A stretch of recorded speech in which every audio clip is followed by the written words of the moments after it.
Hello friends, welcome to my channel, your channel, Target with Bhavik Man. મિત્રો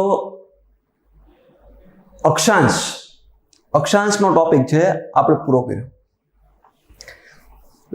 મારા ખ્યાલ મુજબ અક્ષાંશ જે સફિશિયન્ટ પૂરતું નોલેજ છે એ તમને લોકોને મળી ગયું છે.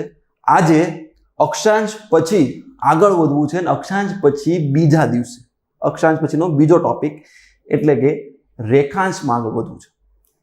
અક્ષાંશ અને રેખાંશ. અક્ષાંશ છે લગભગ આપણે 1.5 કલાકની આજુબાજુનો લેક્ચર લીધો. હવે આગળ રેખાંશમાં જવું છે અને રેખાંશને પૂરતું સમજવું છે. ઘણી જગ્યાએ તમે રેખાંશ સમજ્યા હશો, ઘણું બધું સમજ્યા હશો, સાંભળ્યું છે, પણ જે જીપીએસસી યુપીએસસી લેવલે જે કોન્સેપ્ટ ક્લિયર થવા જોઈએ એ કોન્સેપ્ટ ક્લિયર થતા નથી. આપણે કંઈક એવી ટ્રાય કરીએ કે જીપીએસસી બેઝ કોઈ પણ પ્રશ્ન પૂછાય, કોન્સેપ્ચ્યુઅલ પ્રશ્ન પૂછાય તો આપણને આવડે, બરાબર. એવો કંઈક પ્રયત્ન કરીએ કે થોડું ઘણું વિશેષ કોન્સેપ્ટ બેઝ તમને જાણવા મળે. ક્લિયર? રેખાંશની શરૂઆત કરીએ તો એઝ યુઝ્યુઅલ તમને થશે કે સાહેબ અક્ષાંશમાં તમે પાછળ ઇમારત મૂકી હતી, તો રેખાંશમાં કોનો ફોટો મૂકી દીધો? તો આ રેખાંશ છે. રેખાંશની અંદર જે વ્યક્તિ છે, રેખાંશની અંદર તમને ભાઈ દેખાય છે, આ ભાઈ બીજું કોઈ નહીં પણ આપણા બહુ જાણીતા વ્યક્તિ છે. આ જાણીતા વ્યક્તિ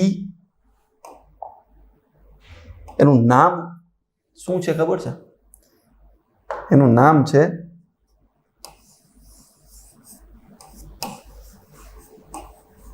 અલ-બરુની. શું નામ છે? અલ-બરુની. તમે કહેશો સાહેબ ઇતિહાસમાંથી ભૂગોળ ને ભૂગોળમાંથી ઇતિહાસ કઈ ખબર ન પડી. અલ-બરુની તો ઇતિહાસ સાથે સંકળાયેલા માણસ છે. રેખાંશમાં ક્યાંથી આવી ગયા? ખ્યાલ રાખજો, ભારતના ઇતિહાસમાં તો અલ-બરુનીનું સ્થાન એક વિશેષ જ છે, પણ ભારતના ભૂગોળમાં પણ અલ-બરુની બહુ પ્રખ્યાત છે. અને અલ-બરુની છે એ જેવા તેવા કોઈ વ્યક્તિ નહોતા. અલ-બરુની છે પોતે ખગોળશાસ્ત્રી હતા. અને એક વસ્તુની યાદ રાખજો કે પંજાબ અને જમ્મુ કાશ્મીર છે એના અક્ષાંશનું માપન, એના અક્ષાંશ અને રેખાંશનું માપન કોણે કરેલું છે? અલ-બરુનીએ કરેલું છે. ખ્યાલ આવે છે? આપણને એવો બધો ખ્યાલ નથી હોતો. આપણને તો ખાલી લેખકો એના લેખ ને એ બધી ખ્યાલ હોય છે, પણ આ વસ્તુ એ ખ્યાલ રાખવી કે અલ-બરુની છે, અલ-બરુનીનો ભારતના ભૂગોળમાં ભારતનું સ્થાન સમજવામાં પણ અલ-બરુની છે એક વિશેષ જ મહત્વ ધરાવે છે. ખ્યાલ આવે છે? આપણે આજે શું સમજવું છે એની વિશે માહિતી મેળવીએ પહેલા કે આનું આખું કન્ટેન્ટ જોઈએ કે ખરેખર આપણે રેખાંશ છે, રેખાંશની અંદર શું ભણશું. તો આખું કન્ટેન્ટ તમને અહીંયા દેખાય છે, બરાબર, કે આખા રેખાંશના જેટલા ટોપિક છે, રેખાંશની અંદર શું સમજવાનું છે તો તમને ખ્યાલ આવે કે આપણે શું કવર કરવાનું છે, બરાબર. જુઓ, રેખાંશ છે, રેખાંશમાં સૌપ્રથમ આપણે જોવાનું છે કે રેખાંશની સમજણ, કે રેખાંશ છે, રેખાંશ શોધવાની જરૂર શું પડી? રેખાંશ છે એને શોધવાની જરૂર શું પડી? કયા કારણોસર રેખાંશ શોધ્યા? અને કમ્પ્લીટ એની માહિતી છે એ રેખાંશની સમજણમાં જોવી છે કે રેખાંશ છે, કેટલા રેખાંશ હોય છે. તો એક સમજો, પૃથ્વીના ગોળા પર અલગ રેખાંશ હોય છે ને પૃથ્વીના મેપ પર અલગ રેખાંશ હોય છે અને આંકડા અલગ હોય છે. સમજીએ આગળ, પણ આ સમજો કાની અંદર શું સમજવાનું છે. રેખાંશની શરૂઆત, રેખાંશના બે ગોળા પૂર્વ અને પશ્ચિમ, આ પૂર્વ અને પશ્ચિમ ગોળા છે એમાં કયા રેખાંશ હોય છે, પૂર્વ રેખાંશ કઈ રીતે હોય છે, પશ્ચિમ રેખાંશ કઈ રીતે હોય છે, એની માહિતી છે રેખાંશની સમજણમાં જોવું છે. એની પછી સર્કલ કોન્સેપ્ટ જોવો છે. સર્કલ કોન્સેપ્ટ એટલે શું થાય તો કે 0 ડિગ્રી, જાણે કે એક રેખાંશ છે તો 0 ડિગ્રીની સાથે કયું રેખાંશ જોડાશે તો એની સાથે સર્કલ બનશે. એટલે ઓપોઝિટ રેખાંશ યુપીએસસીમાં બહુ બધી વાર ઓપોઝિટ રેખાંશ પૂછાઈ ચૂકેલા છે.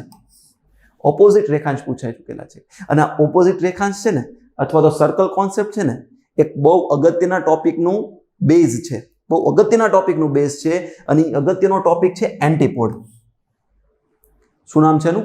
એન્ટીપોડ. આ એન્ટીપોડ છે ને, એન્ટીપોડ બહુ અગત્યનો ટોપિક છે. એ અગત્યના ટોપિકનું એક ટોપિક એટલે એન્ટીપોડ. સમજો, એન્ટીપોડ બહુ અગત્યનું છે અને જીપીએસસી તો હજી પૂછ્યું નથી, જીપીએસસી હજી સુધી પૂછ્યું નથી, પણ યુપીએસસીમાં લગભગ દરેક યુપીએસસીમાં એન્ટીપોડનો પ્રશ્ન હોય છે. દરેક યુપીએસસીમાં એન્ટીપોડનો પ્રશ્ન હોય છે. જીપીએસસી 100% ફરજિયાત ભવિષ્યમાં પૂછશે. આવડવું જોઈએ. બહુ સહેલો ટોપિક છે, પણ નામ થોડું વિશાળ છે, નામ થોડું મોટું છે. એની પછી જોવું છે બૃહદવૃત્ત. પૃથ્વીની ગતિઓ, સમય અને ઋતુની વિભાવના સમજવી હોય ને તો બૃહદવૃત્ત અગત્યનું છે. બૃહદવૃત્ત આવડવું જોઈએ. બૃહદવૃત્ત ખબર જ હોવી જોઈએ. અને ગ્રેટ સર્કલ પણ કહેવાય. બૃહદવૃત્ત છે એને ગ્રેટ સર્કલ પણ કહી શકાય. એની પછી સમજવું છે concept of AM and PM, anti meridian અને પોસ્ટ મેરિડિયન જે છે ને, AM ને PM આવે છે ને, 1 AM 2 PM 1 PM 2 PM, એનો કોન્સેપ્ટ સમજવો છે ગ્રીનવિચ મીન ટાઈમની સાથે, GMT ની સાથે AM અને PM નો કોન્સેપ્ટ સમજવો છે. એની પછી યુનિવર્સલ ટાઈમ સમજવું છે.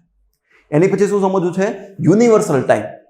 યુનિવર્સલ ટાઈમ એટલે કે આખો જે પૃથ્વીનો ગોળો છે એની અંદર કેટલા ટાઈમ ઝોન ઓફિશિયલી નક્કી થયેલા છે. દર 15 ડિગ્રી નક્કી થયા છે. 360 ડિગ્રીમાં દર 15 ડિગ્રી કઈ રીતે નક્કી થયા છે. 24 કલાકની સાથે જે ટાઈમ ઝોન છે એને શું લાગે વળગે છે. આ વસ્તુની માહિતી છે યુનિવર્સલ ટાઈમમાં સમજવી છે. બરાબર. યુનિવર્સલ ટાઈમની સાથે બીજું એક સમજવું છે લોકલ ટાઈમ. અને લોકલ ટાઈમ અને સ્ટાન્ડર્ડ ટાઈમ બંને ના લીધે શું પ્રોબ્લેમ થાય છે અને શું થઈ શકે. જો લોકલ ટાઈમને લીધે કામ કરીએ તો શું થાય, અને જો સ્ટાન્ડર્ડ ટાઈમને લીધે કામ કરીએ તો શું થાય, અને એના કોન્સેપ્ટ બેઝ ઉપર જીપીએસસી પ્રશ્ન પૂછે છે, એની ચર્ચા કરવી છે. આ ઉપરાંત પછી જોવું છે ઇન્ડિયન સ્ટાન્ડર્ડ ટાઈમ. પછી શું જોવું છે? Indian standard time. અને ઇન્ડિયન સ્ટાન્ડર્ડ ટાઈમની સાથે ભારતમાં બીજા ટાઈમ ઝોનની માંગણી થઈ છે. હાલમાં ભારતમાં ચા બાગાનમાં બીજા ટાઈમ ઝોનની માંગણી થઈ રહી છે. આ જે બીજો ટાઈમ ઝોન છે એની માંગણી શું કામ થઈ રહી છે, એ આ બે કોન્સેપ્ટની સાથે જ ઇન્ડિયન સ્ટાન્ડર્ડ ટાઈમ અને ભારતમાં બીજા ટાઈમ ઝોનની માંગણી, આ 4 પોઈન્ટ એક સાથે જ ભણીશું. એની પછી આપણે જોશું કે ideal international date line 180 degree અને બદલાતા વારનો કોન્સેપ્ટ. ખબર છે, લાસ્ટ જીપીએસસીમાં પૂછી લીધું. બદલાતા વારનો કોન્સેપ્ટ એકદમ ક્લિયર થઈ જશે કે ક્યાંથી કઈ રીતે જઈએ તો કઈ રીતે વાર ફરે. પહેલેથી જો કે અહીંયાથી આપણે ભણશું ત્યારે જ ક્લિયર થઈ જશે, પણ અહીંયા પહોંચશું ત્યારે એકદમ તમારો પરફેક્ટ હશે. તમને ગમે રીતે પૂછે આવડતું છે. એની પછી ભારતના રાજ્યો અને સ્ટાન્ડર્ડ ટાઈમ જોવા છે. આ ઉપરાંત GMT અને વિષુવવૃત્ત, કર્કવૃત્ત, મકરવૃત્ત. બરાબર. કર્કવૃત્ત, વિષુવવૃત્ત, મકરવૃત્ત અને GMT એનો સંગમ કઈ જગ્યાએ થાય છે. જીપીએસસી 2017માં પૂછી લીધું હતું કે GMT અને વિષુવવૃત્ત કયા મહાસાગરમાં મળે છે. આ પ્રશ્ન પૂછ્યો હતો. આ ઉપરાંત GMT છે એને આપણે વિશ્વના નકશામાં પણ જોશું. કે ભાઈ કયા ખંડમાંથી અને કયા દેશમાંથી GMT પસાર થાય છે. ક્લિયર થાય છે વસ્તુ. આ વસ્તુની માહિતી, એટલા કોન્સેપ્ટ છે એ ક્લિયર કરવા છે. થોડોક લેક્ચર લાંબો થશે પણ બહુ ઇન્ટરેસ્ટિંગ થશે, બહુ મજા આવશે, ઘણું બધું જાણવા મળશે. એકદમ ક્લિયર કરતા જઈએ, જોતા જઈએ. શરૂઆત કરીએ આજના લેક્ચરની.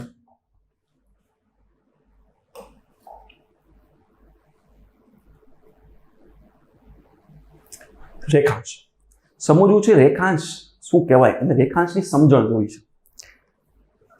ક્લિયર કરીએ તો આપણે આગળના લેક્ચરમાં જોઈ લીધું કે ભાઈ અક્ષાંશ છે એ મળી ગઈ. આપણે અક્ષાંશ મળી ગઈ.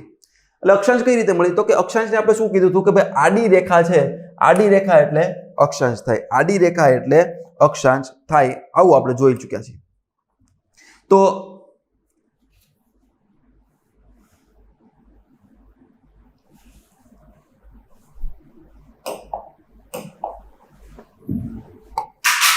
આડી રેખા એટલે અક્ષાંશ થાય, આવું આપણે જોઈ ચૂક્યા છીએ. અને આ જે મેં ડ્રો કરી એ શું છે તો કે 0 ડિગ્રી છે. શું છે? 0 ડિગ્રી છે. આ રેખા જે ડ્રો કરી એ છે 0 ડિગ્રી.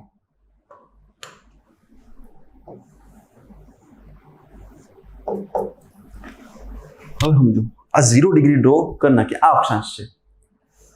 હવે આ જ રીતે અક્ષાંશ હતી બધી. ધીમે ધીમે આપણે હાલશું એટલે તમને એકદમ ક્લિયર થતું રહે.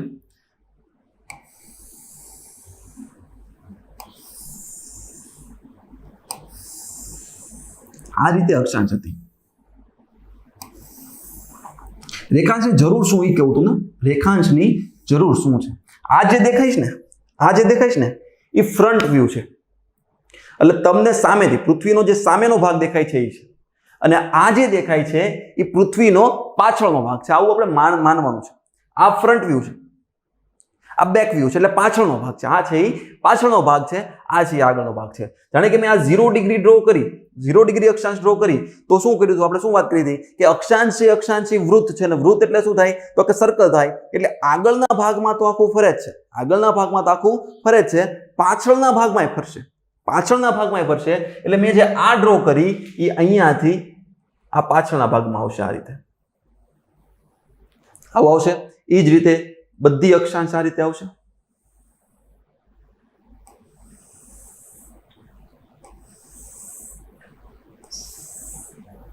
આવશે કે નહીં આવે? તો કે બધી અક્ષાંશ છે આ રીતે આવશે. આ આગળનો ભાગ છે, આ પાછળનો ભાગ છે, આખું સર્કલ છે અક્ષાંશ ફરે છે. હવે રેખાંશની જરૂર શું પડી અહીંયાથી જોઈએ. હવે તમને કહી દીધું, તમને એમ કહી દીધું કે ભાઈ મારે 20 ડિગ્રી ઉત્તર અક્ષાંશે જવું છે, મારે 20 ડિગ્રી ઉત્તર અક્ષાંશે જવું છે. એટલે તમે 20 ડિગ્રી ઉત્તર અક્ષાંશ આ છે, આ 20 ડિગ્રી ઉત્તર અક્ષાંશ છે, એટલે તમે શું કરશો તો તમે આખી આ અક્ષાંશ ઉપર આવી જશો. તમે આ અક્ષાંશ ઉપર આવી જશો. 20 ડિગ્રી ઉત્તર અક્ષાંશ મળી ગયું આગળ તે, અને 20 ડિગ્રી ઉત્તર અક્ષાંશ પાછળ તે. એટલે 20 ડિગ્રી ઉત્તર અક્ષાંશ આખું છે, એટલે તમે 20 ડિગ્રી ઉત્તર અક્ષાંશે આવી જશો. હવે 20 ડિગ્રી ઉત્તર અક્ષાંશ એટલે તો આખી બહુ મોટી થઈ, લગભગ 25,000 કિલોમીટરની થઈ. તો 25,000 કિલોમીટરમાં તમારે લોકેશન કયું ગોતવું છે એ તો ખબર છે નહીં. તમે આખી પૃથ્વીની ફરતે 20 ડિગ્રી ઉત્તર અક્ષાંશે આંટા મારશો, પણ તમને લોકેશન મળશે નહીં, અથવા તો લોકેશન મળશે તોય તે 2, 3, 4, 5 દિવસ લાગશે. પણ એક્ઝેક્ટ પરફેક્ટ લોકેશન જોતું હોય તો કે ભાઈ એક ઊભી લાઈન ડ્રો કરી દો, એક ઊભી લાઈન ડ્રો કરી દો, એટલે તમને પરફેક્ટ મળી જશે. આવા હેતુથી જ રોયલ ઓબ્ઝર્વેટરી લેબોરેટરી, મેં જે અક્ષાંશની અંદર તમને બિલ્ડિંગ દેખાડ્યું હતું, પહેલી સ્લાઇડમાં જે તમને બિલ્ડિંગ દેખાડ્યું હતું એ હતું રોયલ ઓબ્ઝર્વેટરી લેબોરેટરી. આ રોયલ ઓબ્ઝર્વેટરી લેબોરેટરી છે એ 17મી સદીમાં બની છે. કઈ સદીમાં બની છે? 17મી સદીમાં બની છે. અને 1720માં આ રેખાંશ છે, રેખાંશનું અંતર માપવાનો એક્ટ ત્યાંથી પસાર થયો, અને પછી રેખાંશ શોધવાની શરૂઆત થઈ. અને આ રોયલ ઓબ્ઝર્વેટરી લેબોરેટરી ક્યાં આવેલી છે તો કે લંડનના ગ્રીનવિચ શહેરમાં આવેલી છે. કયા શહેરમાં આવેલી છે? ગ્રીનવિચ શહેરમાં આવેલી છે. એટલે જ આ રોયલ ઓબ્ઝર્વેટરી લેબોરેટરી છે એની ઉપરથી સ્વાભાવિક વસ્તુ છે ભાઈ, જ્યાંથી શોધાણી હોય ત્યાંથી જ પહેલી લાઈન પસાર કરશે, ત્યાંથી જ પહેલી લાઈન પસાર કરશે. આપણે ભાવનગર છે તો ભાવનગરમાં શોધાણી હોત તો ભાવનગર પરથી જ પસાર કરત, તો એને શું નામ આપત? ભાવનગર રેખા જ નામ આપત. શું નામ આપત? ભાવનગર રેખા જ નામ આપત. આ જ રીતે આવું કંઈક થયું છે. રોયલ ઓબ્ઝર્વેટરી લેબોરેટરી છે, ત્યાંથી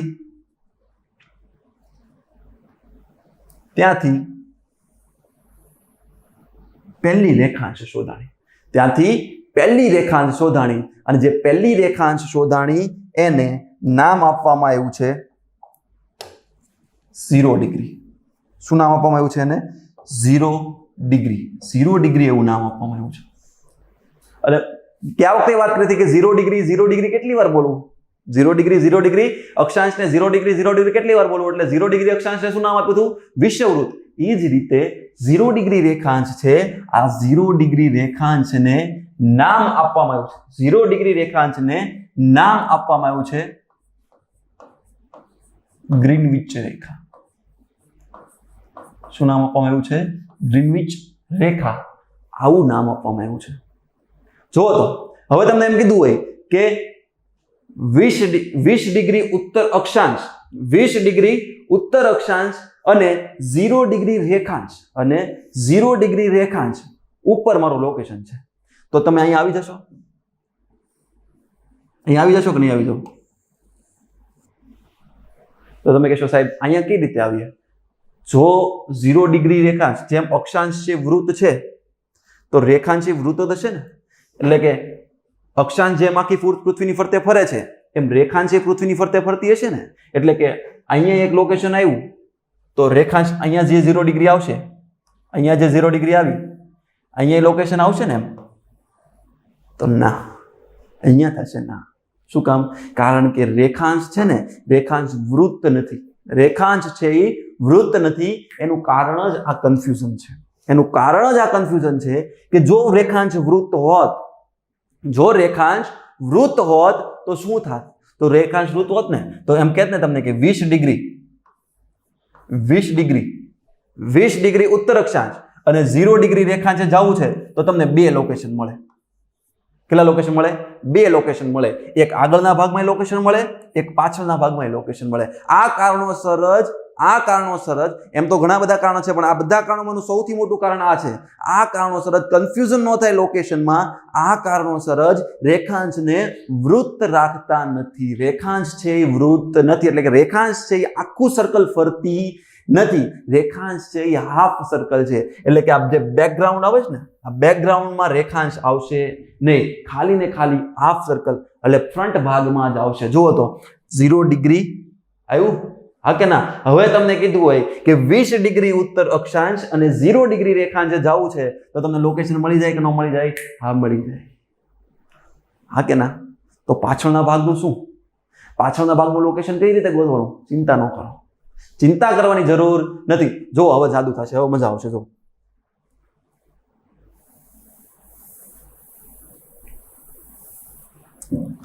જો અહીંયા આપણે 0 ડિગ્રી ફાઇન્ડ કરી લીધી કે 0 ડિગ્રી રેખાંશ છે આપણને મળી ગઈ. હવે જો તારા 2 ભાગ પડ્યા, જેમ અક્ષાંશમાં ઉત્તર ગોળાર્ધ અને દક્ષિણ ગોળાર્ધ પડતું હતું એ જ રીતે રેખાંશમાં 2 ભાગ પડશે. અને રેખાંશમાં કયા 2 ભાગ પડ્યા? તો કે પૂર્વ ગોળાર્ધ. આ સાઈડ દિશા કઈ થાય? ડાબા હાથ સાઈડ કઈ દિશા થાય? તો કે ડાબા હાથ સાઈડ દિશા થશે પૂર્વ. કઈ દિશા થશે? પૂર્વ. એટલે પૂર્વ ગોળાર્ધ. અને જમણા હાથ સાઈડ એટલે કે પાછળના ભાગમાં જે દિશા થશે એને શું કહેવાશે? પશ્ચિમ ગોળાર્ધ. શું કહેવાશે એને? પશ્ચિમ ગોળાર્ધ. આ સાઈડ પૂર્વ ગોળાર્ધ, આ સાઈડ પશ્ચિમ ગોળાર્ધ. આ સાઈડ પૂર્વ ગોળાર્ધ, આ સાઈડ પશ્ચિમ ગોળાર્ધ. આ રીતે થશે. હવે શું કર્યું? તો કે પૃથ્વીને કેન્દ્ર લીધું. જેમ અક્ષાંશમાં પૃથ્વીને કેન્દ્ર લીધું એમ જ રેખાંશમાં પૃથ્વીને કેન્દ્ર લીધું. અને પૃથ્વીને કેન્દ્ર લીધું અને 1 ડિગ્રીના ખૂણે ચાપ મારી. આ 1 ડિગ્રીના ખૂણે ચાપ મારી ઉત્તર ધ્રુવ, ઉપર ઉત્તર ધ્રુવ, નીચે દક્ષિણ ધ્રુવ, નીચે દક્ષિણ ધ્રુવ. જેમ ચાપ મારીને એમ ઉત્તર ધ્રુવ અને દક્ષિણ ધ્રુવને જોઈન કરતી, ઉત્તર ધ્રુવ અને દક્ષિણ ધ્રુવને જોઈન કરતી એક રેખા પસાર કરી. પૂર્વમાં પણ કરી અને પશ્ચિમમાં પણ કરી. જો આને જે નામ આપ્યું એને શું નામ આપ્યું છે? તો કે 1 ડિગ્રી પૂર્વ રેખાંશ. એ જ રીતે આને શું નામ આપ્યું છે? 1 ડિગ્રી પશ્ચિમ રેખાંશ. 1 ડિગ્રી પૂર્વ રેખાંશ, 1 ડિગ્રી પશ્ચિમ રેખાંશ. આવું નામ આપ્યું. હવે શું કર્યું? હવે ધીમે ધીમે આગળ વધ્યા. 2 ડિગ્રી મારશે તો શું કરશે? 2 ડિગ્રી. 3 ડિગ્રી મારશે શું કરશે? 3 ડિગ્રી. એમ ધીમે ધીમે આગળ વધશે. હવે ધારી લો કે અહીંયા જે રેખાંશ આવી, આ રેખાંશને નામ આપ્યું છે 90 ડિગ્રી. આ કેટલા ખૂણ આવી? તો કે 90 ડિગ્રીના ખૂણે આવી. એટલે આ રેખાંશ શું નામ આપશે? તો કે 90 ડિગ્રી પૂર્વ રેખાંશ એવું નામ આપશે. હા કે ના? હવે જો આ જે પૃથ્વી છે, પૃથ્વીનો હવે પાછળનો ભાગ આવી જશે. હવે ક્યાં આવી જશે? પાછળનો ભાગ આવી જશે. એટલે આ જુઓ, આ જે રેખાંશ તમને દેખાઈશ ને એ જ આ રેખાંશ છે. આ જે રેખાંશ દેખાય છે એ જ આ રેખાંશ છે 90 ડિગ્રી. કેટલા ડિગ્રી છે? 90. કેટલા ડિગ્રી છે? 90 ડિગ્રી છે. કેટલા ડિગ્રી છે? 90 ડિગ્રી છે. ફરી વાર ટોકન નાખું છું.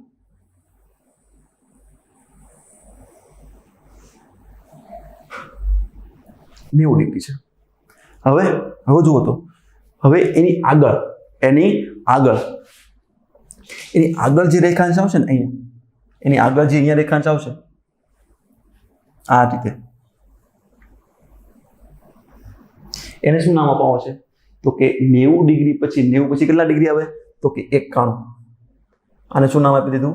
91 ડિગ્રી પૂર્વ રેખાંશ. શું નામ આપ્યું? 91 ડિગ્રી પૂર્વ રેખાંશ. એમ કરતા કરતા કરતા ધીમે ધીમે આગળ વધશે. 92, 93, 94, બરાબર, આ રીતે આગળ વધશે. આગળ વધતા વધતા ક્યાં સુધી પહોંચશે? તો કે અહીંયા એક રેખાંશ આવશે જે 0 ડિગ્રી, જે આપણી આ 0 ડિગ્રી છે, આ 0 ડિગ્રીની એકદમ ઓપોઝિટ હશે, એકદમ વિરુદ્ધ હશે. 0 ડિગ્રી આગળ અને એકદમ એની ઓપોઝિટ હશે. એ જે રેખાંશ છે એને નામ આપવામાં આવ્યું છે 180. શું નામ આપવામાં આવ્યું છે? 180. તમે કહેશો કે સાહેબ આ પૂર્વ રેખાંશ છે કે પશ્ચિમ રેખાંશ છે?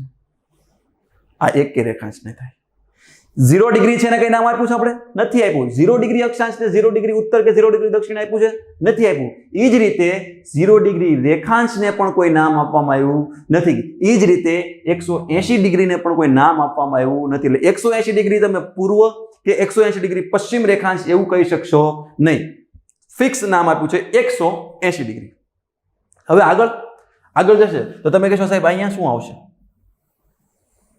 આ 181 આવશે? ના ભાઈ, 181 ક્યાંથી આવે ને? 181 આવે નહીં. ત્યાં શું આવશે? જો તમને સમજાવું. અહીંયા જો 1 ડિગ્રી હતી, એ જ રીતે અહીંયા શું થશે? અહીંયા 2 ડિગ્રી. શું થશે? 2 ડિગ્રી. અપ ટુ પાછી અહીંયા શું થઈ જશે? આખી આ 90 ડિગ્રી. શું થઈ જશે? 90 ડિગ્રી. જેમ અહીંયા હતી એમ અહીંયા થશે. તો અહીંયા શું થશે? તો કે આ જે રેખાંશ છે એ પાછળની રેખાંશ જ છે, 90 ડિગ્રી જ છે. પછી આગળ આવશે તો 91. શું થશે? 91. એમ અપ ટુ અહીંયા સુધી જે આ આપણે રેખાંશ ડ્રો કરી ચૂક્યા છીએ. આ રેખાંશ કઈ છે? તો આ રેખાંશ છે એને નામ આપવામાં આવ્યું છે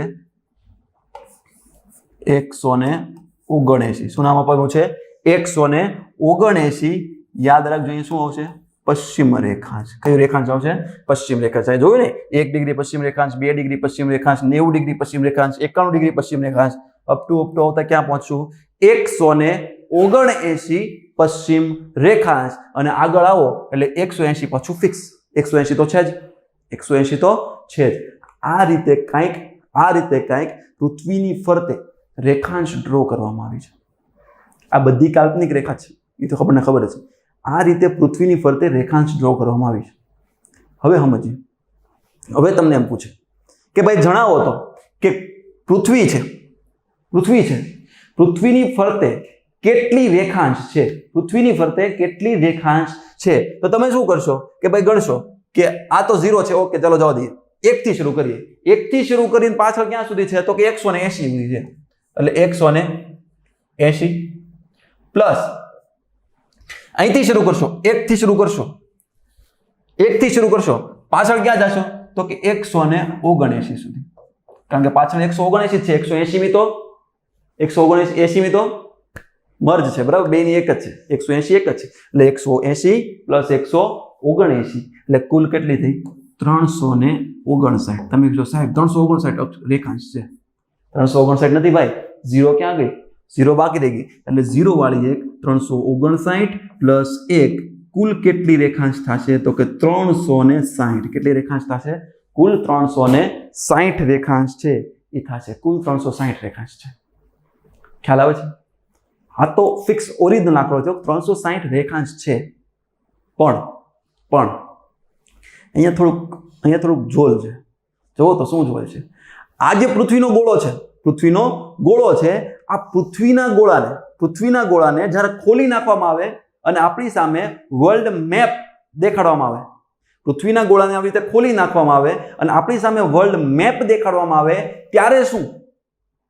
ત્યારે કઈ રીતે થશે? તો ત્યારે આંકડા ફરી જશે. શું કામ? કારણ કે પાછળ 180 ડિગ્રી છે ને, 180 ડિગ્રીથી આ રીતે ખોલી નાખવામાં આવે છે. 180 ડિગ્રીથી આ રીતે ખોલી નાખવામાં આવે છે. એટલે બે સાઈડ 180 ડિગ્રી આવશે. બે સાઈડ 180 ડિગ્રી.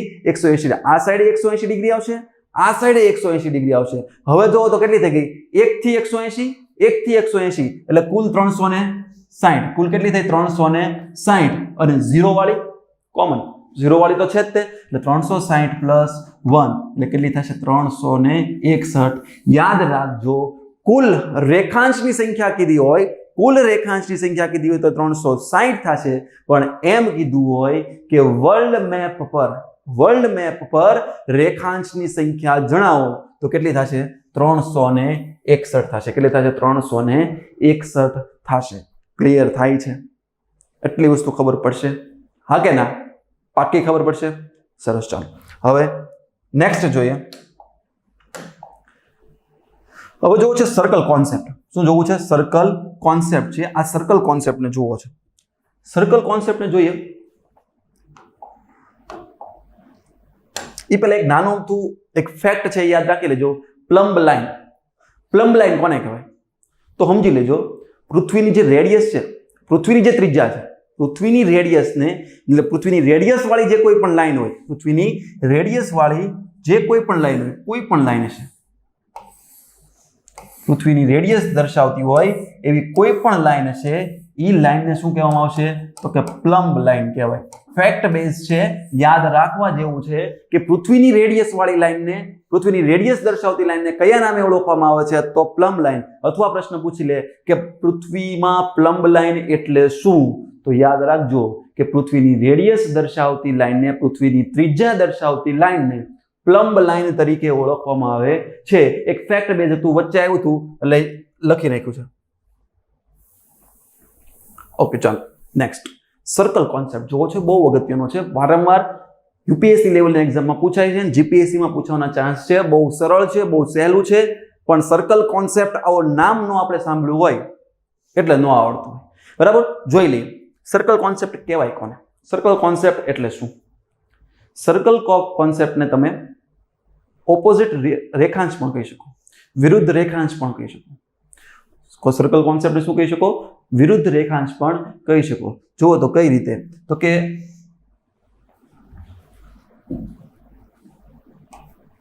ઓકે સમજો એમ પૂછ્યું તમને કે 0 ડિગ્રી બહુ શાંતિથી બહુ સરળ રીતે સહેલાઈથી સમજજો ધ્યાન રાખજો 0 ડિગ્રી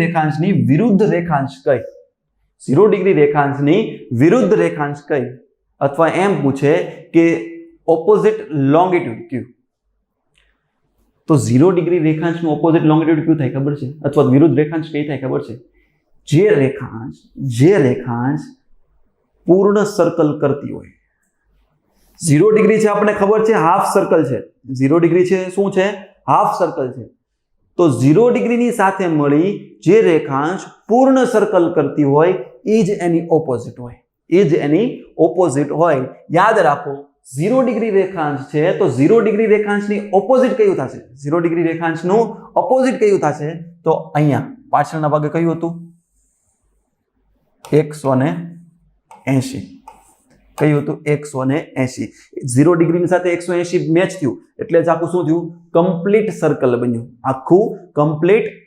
બન્યું આ જ એની રેખાંશ થઈ હજી એમ તમને પૂછી લીધું હોય તો હજી તમને એમ પૂછી લીધું હોય તો કે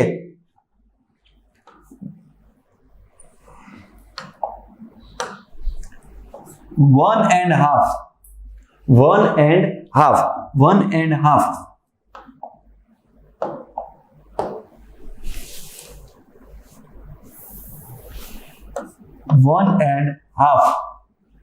ડિગ્રી પૂર્વ રેખાંશ 1.5 ડિગ્રી પૂર્વ રેખાંશનું ઓપોઝિટ સર્કલ કયું વિરુદ્ધ સર્કલ કયું વિરુદ્ધ રેખાંશ કઈ અથવા એમ પૂછે કે 1.5 પૂર્વ રેખાંશની સાથે 1.5 પૂર્વ રેખાંશની સાથે કયું રેખાંશ સર્કલ પૂર્ણ કરે છે તો કયું આવશે જુઓ તો થોડુંક મગજ દોડાવવું પડશે પણ યાદ રાખજો આમાં આવશે 178.1 હવે યાદ રાખવાનું છે પશ્ચિમ રેખાંશ કયો આવશે પશ્ચિમ રેખાંશ હજી જો કદાચ થોડુંક વહેલા આવી ગયું જો તમને કહું હજી તમને એવું કીધું હોય કે 30 ડિગ્રી એમ કીધું હોય કે 30 ડિગ્રી પૂર્વ રેખાંશ 30 ડિગ્રી પૂર્વ રેખાંશનું વિરુદ્ધ 30 ડિગ્રી પૂર્વ રેખાંશની વિરુદ્ધ રેખાંશ કઈ તો કઈ આવશે જુઓ તો તો 0 ડિગ્રીથી 30 ડિગ્રી તમે પૂર્વમાં ગયા, 0 ડિગ્રીથી 30 ડિગ્રી તમે પૂર્વમાં ગયા, તો અહીંયાથી પણ 180 થી પણ 30 ડિગ્રી કઈ સાઈડ જવાનું? પૂર્વમાં જવાનું. અને પૂર્વમાં જવાનું એટલે શું થાય? આમાંથી બાદ બાકી થાય. 180 માંથી 30 શું થાય? બાદ થાય, એટલે 150 આવશે. શું આવશે? 150. આ સાઈડ જેમ જાઓ, આ સાઈડ તમે જેમ જાઓ એમ એડ કરતા જઈએ છીએ, આ સાઈડ જેમ જાય એમ શું થાય છે? બાદ બાકી થતી જશે. આપણને એ તો ખબર છે, સંખ્યા રેખા આપણને ખબર છે, બરાબર? સંખ્યા રેખા જ છે. બસ એ જ વસ્તુ થઈ કે 30 ડિગ્રી પૂર્વ રેખાંશનું હાફ સર્કલ કયું છે, ઓપોઝિટ સર્કલ કયું છે, ઓપોઝિટ લોંગિટ્યુડ કયું છે, વિરુદ્ધ રેખાંશ કઈ છે, તો કઈ આવશે? 150. બહુ કોન્સેપ્ટ ક્લિયર છે. નાનો અમથો કોન્સેપ્ટ તમે એવી રીતે પણ યાદ રાખી શકો કે આમ કીધું હોય કે 40 ડિગ્રી પૂર્વ રેખાંશ એનું વિરુદ્ધ સર્કલ કયું? તો સિમ્પલ છે, 180 જ યાદ રાખવાના છે. તમારે સરવાળો બેનો શું કરવાનો છે? 180 કરવાનો છે. આ 40 પૂર્વ રેખાંશ છે તો કયું થશે? 140. 140 નાખો 40 માં તો 180 થઈ જાય, એટલે 140 છે એ આવશે જવાબ. પણ અહીંયા યાદ રાખજો, પાછળ મેઇન છે પશ્ચિમ રેખાંશ. શું આવશે? પશ્ચિમ રેખાંશ. 40 ડિગ્રી પૂર્વ રેખાંશનું વિરુદ્ધ સર્કલ કયું છે? તો કે 140 ડિગ્રી પશ્ચિમ રેખાંશ થશે. ક્લિયર થાય છે? હવે જુઓ તો હવે તમને પૂછી લીધું કે 1.5 નું પૂછી લીધું તો આવડે કે ન આવડે? તો કે આવડે. 1.5 કેટલા નાખો તો 180 થાય? તો કે 178. પૂર્ણાંક એક દુત્યાંશ નાખીએ એટલે થાય. આ પૂર્વ રેખાંશ કીધું હોય તો અહીંયા શું આવે? પશ્ચિમ રેખાંશ આવે. આ પશ્ચિમ રેખાંશ કીધું હોય તો અહીંયા શું આવે? પૂર્વ રેખાંશ આવશે. બસ બીજું કંઈ કરવાનું છે નહીં. ઓપોઝિટ સર્કલ, વિરુદ્ધ સર્કલ આવડી ગયું કે નહીં? આ કેના? આ એન્ટીપોડ. એન્ટીપોડ છે ને, જે એન્ટીપોડનું બેઝ છે. એટલે એન્ટીપોડ શોધવા માટે આ તમને પ્રેક્ટિસ કરાવવી જરૂરી હતી. હવે આપણે આગળ વધવું છે એન્ટીપોડમાં. એન્ટીપોડ. એન્ટીપોડ શું છે? પહેલા તો કોન્સેપ્ટ સમજીએ કે એન્ટીપોડ છે એ છે શું. એન્ટીપોડ એટલે તમે જે તે બિંદુએ છો, તમે જે તે બિંદુએ છો એક્ઝેક્ટ એની વિરુદ્ધનું, એક્ઝેક્ટ એની વિરુદ્ધનું, અથવા તો એમ કહી શકાય કે એક્ઝેક્ટ એની નીચેનું પોઈન્ટ. સમજો, એક જ સમજો. જો અહીંયા સમજાવું તમને. તમે અહીંયા ઊભા છો, બરાબર? તમે અહીંયા ઊભા છો. હવે અહીંયા ઊભા છો તમે, તો તમારી એક્ઝેક્ટ નીચે, તમારી એક્ઝેક્ટ નીચે અથવા તમારી એક્ઝેક્ટ વિરુદ્ધ કયું બિંદુ હશે? એને એન્ટીપોડ કહેવાય. એને શું કહેવાય? એન્ટીપોડ કહેવાય. સમજો, હજી તમને એક સરળ રીતે સમજાવું કે ભાઈ લંડન છે, અહીંયા લંડન આવેલું છે, અને લંડનની ગ્રીનવિચ રોયલ ઓબ્ઝર્વેટરી લેબોરેટરી છે અહીંયા છે.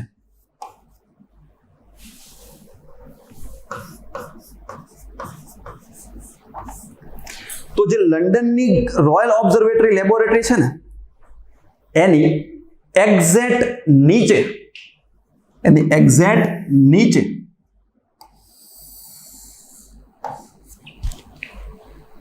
કયું બિંદુ છે ખબર છે?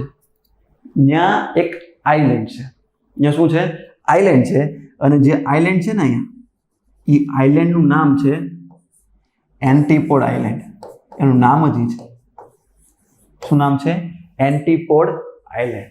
અહીંયાથી એવું છે. એટલે રોયલ ઓબ્ઝર્વેટરી લેબોરેટરી અથવા તો લંડન છે, લંડનની એક્ઝેક્ટ વિરુદ્ધ, એક્ઝેક્ટ નીચે જે પોડ છે, જે આઇલેન્ડ છે, એને કહેવાય છે એન્ટીપોડ આઇલેન્ડ. અને એના પરથી જ અલગ અલગ નીચેના અથવા ઉપરના અથવા વિરુદ્ધના બિંદુ શોધવાનું નક્કી કરવામાં આવ્યું છે.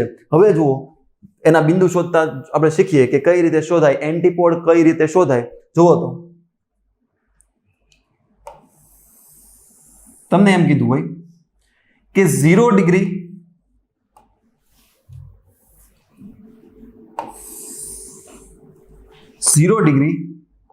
અક્ષાંશ, 0 ડિગ્રી અક્ષાંશ અને 0 ડિગ્રી રેખાંશ.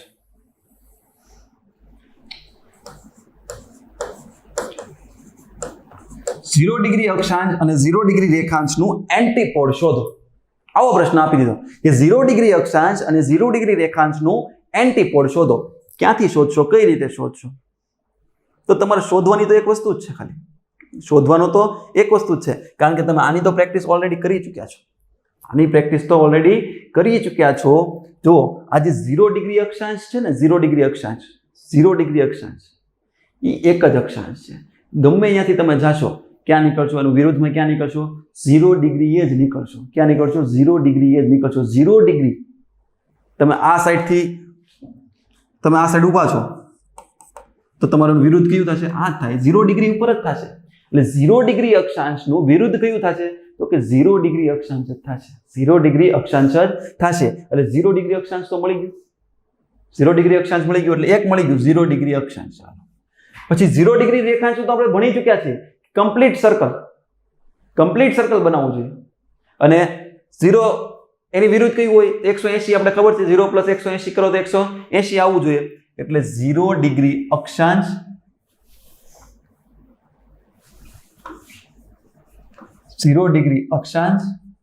અને 180 ડિગ્રી રેખાંશ.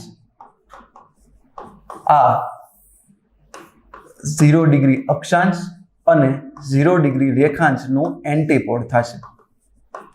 0 ડિગ્રીનું શું થશે? 0 ડિગ્રીનું 0 ડિગ્રી થશે. ચિંતા ન કરો, કદાચ ન સમજાણું તો આગળ સમજાય છે. ચિંતા ન કરતા, હજી ઘણી 2 4 5 પ્રેક્ટિસ કરવાની છે, આવડી જશે. જો હજી જુઓ, બીજું તમને કહું, બીજું એન્ટીપોડ આપણે શોધીએ.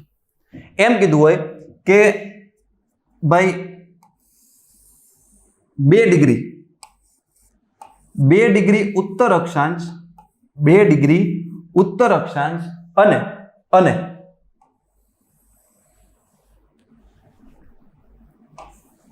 60 ડિગ્રી પૂર્વ રેખાંશ. 2 ડિગ્રી ઉત્તર અક્ષાંશ અને 60 ડિગ્રી પૂર્વ રેખાંશ. 2 ડિગ્રી ઉત્તર અક્ષાંશ અને 60 ડિગ્રી પૂર્વ રેખાંશનું એન્ટીપોડ શોધો. એનું એન્ટીપોડ શોધો, આવું કીધું હોય તો શું કરશો? જો ક્યાં જવાનું? જો આ 2 ડિગ્રી ઉત્તર અક્ષાંશ છે ને, 2 ડિગ્રી ઉત્તર અક્ષાંશ એટલે અહીંયા આવ્યું. અહીંયાથી તમે સીધા જાઓ ને એટલે એનું વિરુદ્ધ બિંદુ કયું થાય ખબર છે? 2 ડિગ્રી દક્ષિણ અક્ષાંશ થશે. એટલે ઉત્તર અક્ષાંશ તો બહુ સહેલું થઈ ગયું. ઉત્તર અક્ષાંશનું ખાલી દક્ષિણ અક્ષાંશ જ કરવાનું છે. એનું વિરુદ્ધ સર્કલ શું કરવાનું છે? ઉત્તર અક્ષાંશનું દક્ષિણ અક્ષાંશ જ કરવાનું છે. એટલે 2 ડિગ્રી ઉત્તર અક્ષાંશનું એન્ટીપોડ શું થશે? 2 ડિગ્રી દક્ષિણ અક્ષાંશ. અને 60 ડિગ્રી પૂર્વ રેખાંશનું એન્ટીપોડ શું થશે? તો કે 60 ડિગ્રી પૂર્વ રેખાંશનું એન્ટીપોડ આપણે યાદ કરો, 120 ડિગ્રી પશ્ચિમ રેખાંશ. હા કે ના? આવડે કે ન આવડે? છે ને સહેલું, સરળ છે. હજી જુઓ, હજી થોડીક પ્રેક્ટિસ કરો. એક છેલ્લી પ્રેક્ટિસ કરી લઈએ. કીધું હોય 3 ડિગ્રી દક્ષિણ અક્ષાંશ, 3 ડિગ્રી દક્ષિણ અક્ષાંશ અને 70 ડિગ્રી પૂર્વ રેખાંશનું એન્ટીપોડ શોધો. રેખાંશનું એન્ટીપોડ આપણે શોધતા શીખી ચૂક્યા છીએ સર્કલ કોન્સેપ્ટમાં, બરાબર? 70 ડિગ્રી પૂર્વ રેખાંશનું શું થશે? તો કે 110 ડિગ્રી પશ્ચિમ રેખાંશ. શું થશે? 110 ડિગ્રી પશ્ચિમ રેખાંશ. અને 3 ડિગ્રી દક્ષિણ અક્ષાંશનું શું થશે? 3 ડિગ્રી ઉત્તર અક્ષાંશ. 3 ડિગ્રી ઉત્તર અક્ષાંશ. બસ આ જ એન્ટીપોડ છે. ખાલી નામ મોટા છે, સમજણ પડે છે? ખ્યાલ આવે છે? બરાબર? આ વસ્તુ છે એ એન્ટીપોડ છે. આનો ખ્યાલ તમને હોવો જોઈએ. હવે આગળ જોઈએ બૃહદ વૃત્ત. બૃહદ વૃત્ત કોને કહેવાય? વૃત્ત એટલે શું થાય? તો કે સર્કલ. આપણે અક્ષાંશમાં ભણી ચૂક્યા છીએ. અક્ષાંશ વૃત્ત શું કામ કહેવાય છે? કારણ કે અક્ષાંશ એ પૂર્ણ સર્કલ છે. બૃહદ વૃત્ત કોને કહેવાય? તો સમજો, બૃહદ વૃત્ત કોને કહેવાય? તો કે બૃહદ વૃત્તની 2 કન્ડિશન છે. આ 0 ડિગ્રી અક્ષાંશ છે, 0 ડિગ્રી અક્ષાંશ છે એટલે કે વિષુવવૃત્ત છે. શું છે? વિષુવવૃત્ત છે. આ જે 0 ડિગ્રી છે એ વૃત્ત છે આખું. શરત 2 છે. બૃહદ વૃત્તની 2 શરત છે કે જે જગ્યાએથી આખું વૃત્ત બનતું હોય, ત્યાંથી પૃથ્વીના સરખા 2 ભાગ થવા જોઈએ. અને આ વૃત્ત છે જે એ પૃથ્વીના કેન્દ્રમાંથી પસાર થવું જોઈએ. આ બૃહદ વૃત્તની 2 કન્ડિશન છે. સમજો કઈ કન્ડિશન છે? પહેલી કે વૃત્ત છે, આ જે વૃત્ત છે ઈ ત્યાંથી પૃથ્વીના 2 ભાગ થવા જોઈએ, ત્યાંથી પૃથ્વીના શું થવા જોઈએ? 2 ભાગ થવા જોઈએ. અને બીજી શરત શું છે કે જે વૃત્ત છે ને એ વૃત્ત પૃથ્વીના કેન્દ્રમાંથી, જાણે કે વૃત્ત છે કટ કરતું આવ્યું તો પૃથ્વીના કેન્દ્રમાંથી પસાર થઈને પૃથ્વીના 2 ભાગ કરવું જોઈએ. આ 2 કન્ડિશન છે. જો તો એવું કયું વૃત્ત દેખાય છે? તો કે વિષુવવૃત્ત છે ને અક્ષાંશની અંદર વિષુવવૃત્ત એકમાત્ર અક્ષાંશ છે કે જે બૃહદ વૃત્ત છે. શું કામ? કારણ કે ઉપર જુઓ તો પહેલી વસ્તુ તો આ 1 ડિગ્રી કીધું ને મેં તમને, 1 ડિગ્રી એટલે પહેલી કન્ડિશન એ છે. પહેલી એની 2 કન્ડિશન છે. એમાં પહેલી કન્ડિશન શું છે? પૃથ્વીના 2 ભાગ થવા જોઈએ. પૃથ્વીના સરખા 2 ભાગ થાય નહીં, ઉપર ઓછો રહે, નીચે વધારે રહે. બીજી કન્ડિશન એ ફૂલફિલ નથી કરતી. પૃથ્વીના કેન્દ્રમાંથી પસાર થવું જોઈએ. પૃથ્વીના કેન્દ્રમાંથી પસાર થતી નથી. પૃથ્વીના કેન્દ્રમાંથી કયું પસાર થાય? 0 ડિગ્રી એકમાત્ર થાય. 0 ડિગ્રી એકમાત્ર. એટલે કુલ અક્ષાંશ કીધી હોય તો માત્ર ને માત્ર વિષુવવૃત્ત છે એકમાત્ર બૃહદ વૃત્ત છે. વિષુવવૃત્ત એકમાત્ર બૃહદ વૃત્ત છે. આ ઉપરાંત રેખાંશ કીધી હોય તો કે આ 0 ડિગ્રી રેખાંશ, 0 ડિગ્રી રેખાંશ. આ 0 ડિગ્રી રેખાંશની સાથે કયું સર્કલ મળી અને પૃથ્વીના 2 ભાગ કરે અથવા તો આખું વૃત્ત બને? તો કે આની સાથે આ પાછળનું છે એટલે આ રીતે લખ્યું 180 ડિગ્રી. એટલે 0 ડિગ્રી અને 180 ડિગ્રી આખું શું કરે છે? પૃથ્વીની ફરતે ફરે છે. પૃથ્વીની ફરતે ટૂંકમાં આખું રાઉન્ડ મારે છે. આખું રાઉન્ડ મારે છે. જો આ 2 કન્ડિશન ફૂલફિલ કરે છે. એક, અહીંયાથી પૃથ્વીના 2 સરખા ભાગ થાય છે તો કે થાય છે. બીજું શું થાય? તો કે બીજું એ છે કે પૃથ્વીના કેન્દ્રમાંથી પસાર થાય છે તો કે હા, પૃથ્વીના કેન્દ્રમાંથી પસાર થાય. તો શું બધી જ રેખાંશ બૃહદ વૃત્ત છે? તો કે ના, એકેય રેખાંશ બૃહદ વૃત્ત નથી. શું કામ? કારણ કે આખું વૃત્ત જ નથી, આ તો એક સર્કલ છે. એક રેખાંશ છે એનથી આખું સર્કલ બનતું નથી. પણ કેટલી રેખાંશની જરૂર પડે છે? 2 રેખાંશની જરૂર પડે છે. એટલે એવું કહી શકાય કે અડધું બૃહદ વૃત્ત છે. બધી રેખાંશ છે એ અડધા બૃહદ વૃત્ત છે. અથવા તો સેમી ગ્રેટ સર્કલ આને કહેવાય. શું કહેવાય? Semi great circle. એટલે દરેક રેખાંશ છે એ સેમી ગ્રેટ સર્કલ છે. શું કામ? જો તો કારણ કે અહીંયા તમે એક કીધી તો અહીંયા 179 આવશે તો 1 અને 179 ભેગી થશે. 1 અને 179 ભેગી થશે, તેથી સરખા પૃથ્વીના ભાગ કરશે. અને સરખા પૃથ્વીના ભાગ કરશે સાથે ક્રોસમાં જાય છે. અને ક્રોસમાં જતા શું થાય છે? તો કે પૃથ્વીના કેન્દ્રમાંથી પસાર થાય છે. 2 કન્ડિશન ફૂલફિલ કરે છે. એટલે 2 રેખાંશ ભેગી થઈ એક બૃહદ વૃત્ત બનાવે છે. આ ટાઈપના સેન્ટેન્સ ટાઈપના પ્રશ્નોમાં આવા પ્રશ્નો પૂછાઈ શકે છે. યાદ રાખી લેજો. લખવું હોય તો લખતા જજો કે 0 ડિગ્રી આ જે 0 ડિગ્રી અક્ષાંશ એટલે કે વિષુવવૃત્ત છે એ એકમાત્ર અક્ષાંશ એવી છે કે જે બૃહદ વૃત્ત છે અને દરેક 2 રેખાંશ ભેગી થઈ એક બૃહદ વૃત્ત બનાવે છે. આટલો કોન્સેપ્ટ તમારો ક્લિયર હોવો જોઈએ. આ ઉપરાંત એક નાની અમથી વાત કરું તમને કે આ અક્ષાંશ છે, આ 2 અક્ષાંશ છે તો આપણે ભણી ચૂક્યા છે કે 2 અક્ષાંશ વચ્ચેનો જે ભાગ છે, 2 અક્ષાંશ વચ્ચેનો જે ભાગ છે આ વિસ્તારને આપણે કયા નામે ઓળખતા હતા ભાઈ? આપણે કંઈક કટિબંધ જોયા હતા ને? તો આ 2 અક્ષાંશ વચ્ચેનો ભાગ છે એને શું કહેવાય છે? તો કે એને કટિબંધ તરીકે ઓળખવામાં આવે. શું કહેવાય એને? કટિબંધ તરીકે એને ઓળખવામાં આવે છે. તો આ જ રીતે એવું ન પૂછે કે ભાઈ 2 રેખાંશ વચ્ચેના ભાગને શું કહેવાય? એવું પૂછી શકે ને કે 2 રેખાંશ વચ્ચેનો જે ભાગ છે એને કયા નામે ઓળખવામાં આવે છે? તો કે 2 રેખાંશ વચ્ચેનો જે ભાગ છે ને એને GORE, ગુજરાતીમાં કહેવું તો ગોરે. કયા નામે ઓળખવામાં આવે છે? ગોરે તરીકે ઓળખવામાં આવે છે.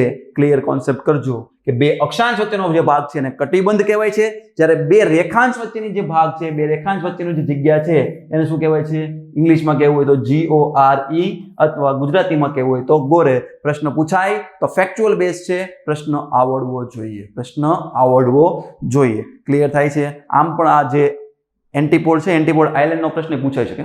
એન્ટીપોડ આઇલેન્ડનો જે ફેક્ટ બેઝ છે પ્રશ્ન છે એ પણ તમને આવડવો જોઈએ. તો આ જે છે રેખાંશની માહિતી તમને ક્લિયર હોવી જોઈએ, આટલો કોન્સેપ્ટ છે તમને ક્લિયર હોવો જોઈએ. સાથે સાથે એક વાર, બે વાર, ત્રણ વાર વિડીયો જોતા જાજો, પણ કોન્સેપ્ટ એકદમ ક્લિયર કરી નાખજો. આગળ વધીએ હવે.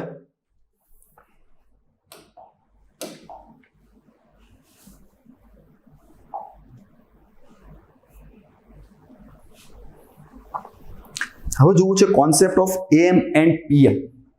હવે શું જોવું છે? Concept of AM and PM. પણ concept of AM and PM જોઈએ ને આપણે, એની પહેલા મારે તમને થોડીક બીજી માહિતી આપવી છે. જોઈએ.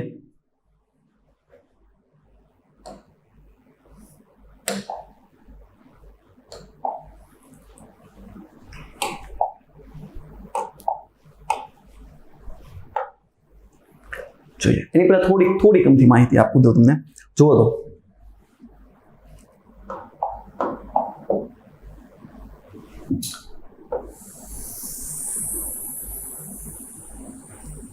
પૃથ્વીનો ગોળો છે.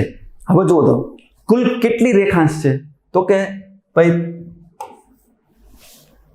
360 રેખાંશ છે. કેટલી રેખાંશ છે? 360 રેખાંશ છે. આ ગોળો છે ને હું થોડોક આ સાઈડ ડ્રો કરું છું. 360 રેખાંશ છે.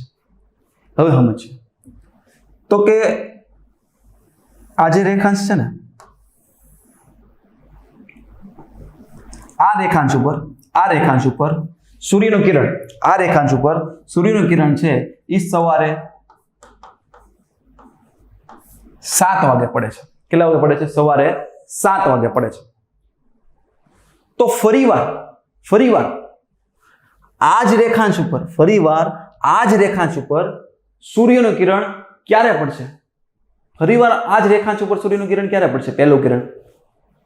સમજો તો કે સિમ્પલ વસ્તુ છે ભાઈ, બહુ સરળ છે કે જ્યારે આખી પૃથ્વી ફરી જાય, પૃથ્વી એક ચક્ર કાપી લે એટલે કે 24 કલાક પછી, કેટલી કલાક પછી?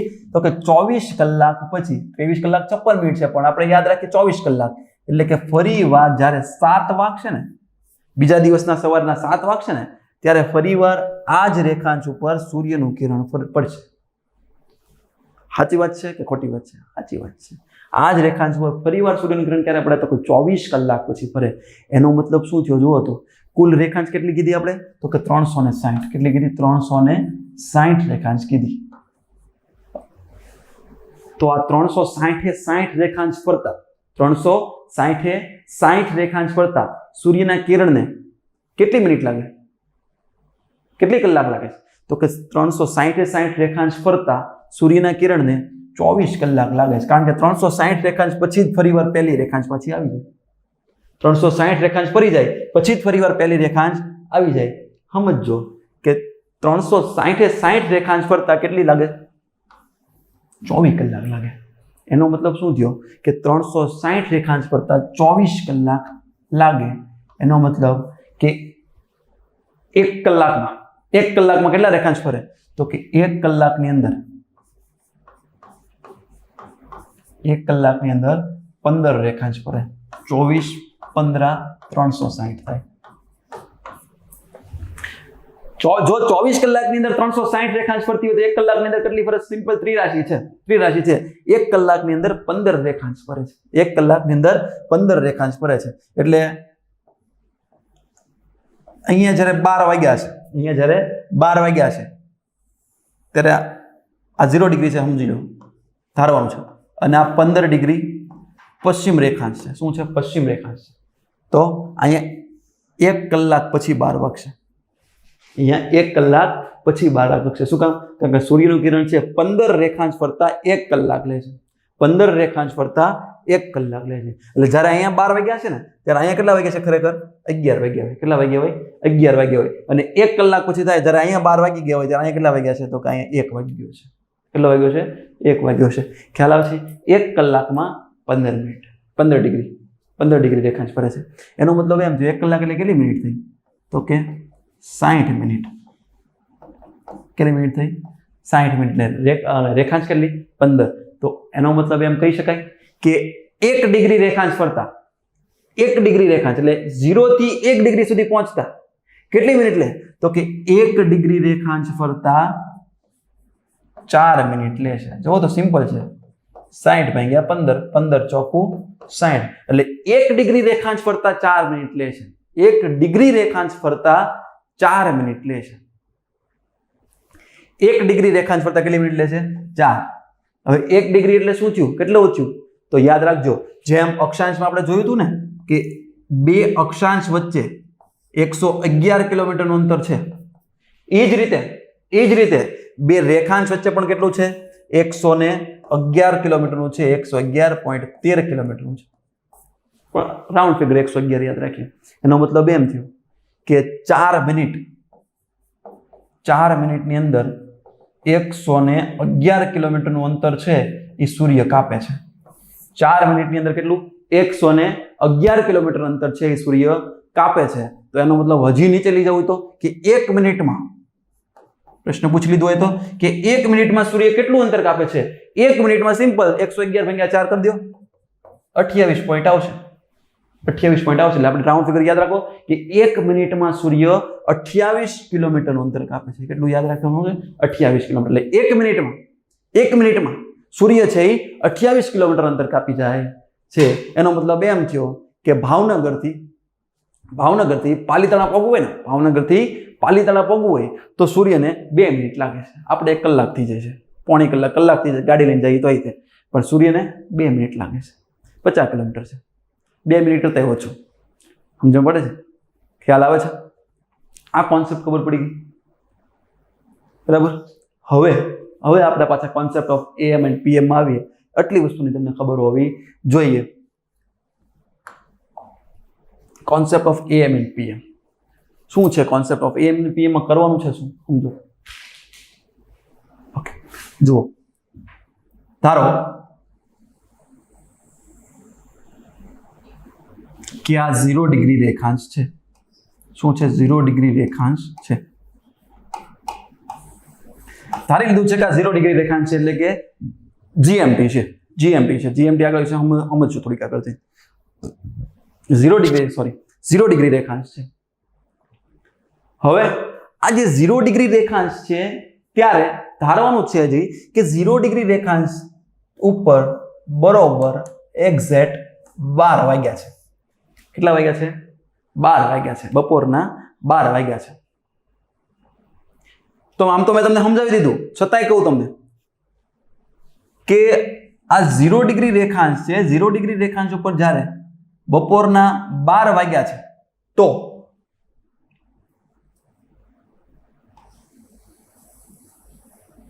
અહીંયા જે 15 ડિગ્રી છે, ત્યારે ત્યાં કેટલા વાગ્યા છે? તો કે ત્યારે ત્યાં વાગ્યા છે 1. કેટલો વાગ્યો છે? 1. અને 1 AM કે PM? તો કે 1 ફર્સ્ટ મેરિડિયન. મેરિડિયનથી આગળ છે. 12 વાગ્યા છે ને ત્યારે 15 ડિગ્રી પૂર્વ રેખાંશ ઉપર કેટલા વાગ્યા છે? 1 વાગ્યો છે. શું કામ? સમજી ચૂક્યા આપણે સમજી ચૂક્યા છીએ કે 1 કલાક 15 ડિગ્રી, 1 કલાક 15 ડિગ્રી સમજી ચૂક્યા છીએ કે ભાઈ 15 ડિગ્રી 1 કલાક આગળ હોય એટલે પૂર્વ સાઈડ જ્યારે જાશું ત્યારે શું થશે? તો કે પૂર્વ સાઈડ જ્યારે જાશું ને ત્યારે સમય છે શું થતો જશે? વધતો જશે. ત્યારે સમય શું થતો જાય? વધતો જાય. અને પશ્ચિમ સાઈડ આવીએ ત્યારે શું થાય? તો કે ત્યારે સમય ઘટતો જાય. જ્યારે અહીંયા 12 વાગ્યા હોય 0 ડિગ્રી પર ત્યારે 15 ડિગ્રી પૂર્વ રેખાંશ ઉપર 1 વાગ્યો હશે અને જ્યારે 0 ડિગ્રી પર 12 વાગ્યા હોય ત્યારે 15 ડિગ્રી પશ્ચિમ રેખાંશ ઉપર કેટલા વાગ્યા હશે? તો કે 11. અને 11 કેવા? તો કે AM, એન્ટી મેરિડિયન. કેવા થાય? Anti meridian. ખ્યાલ આવે છે કે નથી આવતો? 0 થી પશ્ચિમમાં જાઓ, 0 થી પશ્ચિમમાં જાઓ તો સમય શું થાય? ઘટતો જાય છે. શું થાય છે? ઘટતો જાય છે. અને જેમ ડાબી બાજુ જાઓ અથવા તો પૂર્વ દિશામાં જાઓ તો સમય વધતો જાય. સમય વધતો જાય. શું કામ? એનું કારણ શું છે? કે એનું કારણ છે કે પૃથ્વી છે એ આ રીતે કંઈક ફરે છે. પૃથ્વી છે એ આમ ફરે છે. અને સૂર્ય ક્યાં ઉગે? હંમેશા પશ્ચિમ. પૃથ્વી છે કેવી રીતે ફરે? પશ્ચિમથી પૂર્વ ફરે. પશ્ચિમથી પૂર્વ ફરે. સૂર્ય ક્યાં ઉગે? પૂર્વમાં ઉગે. એટલે પૂર્વમાં પહેલા કિરણ પડે. પૂર્વમાં પહેલા કિરણ પડે, પૃથ્વી ફરતી જાય. એમ સૂર્ય છે, સૂર્યના કિરણ છે આગળ વધતા જાય છે. એટલે સૂર્યના કિરણ પહેલા આ સાઈડ પડશે, પછી આ સાઈડ પડશે. એટલે જ એન્ટી મેરિડિયન અને પોસ્ટ મેરિડિયન એવું કહી શકીએ. બરાબર? એટલે યાદ રહેશે કે નહીં રહે? તમને આમાં કોન્સેપ્ટ બેઝ પ્રશ્ન પૂછે તો આવડે કે ન આવડે?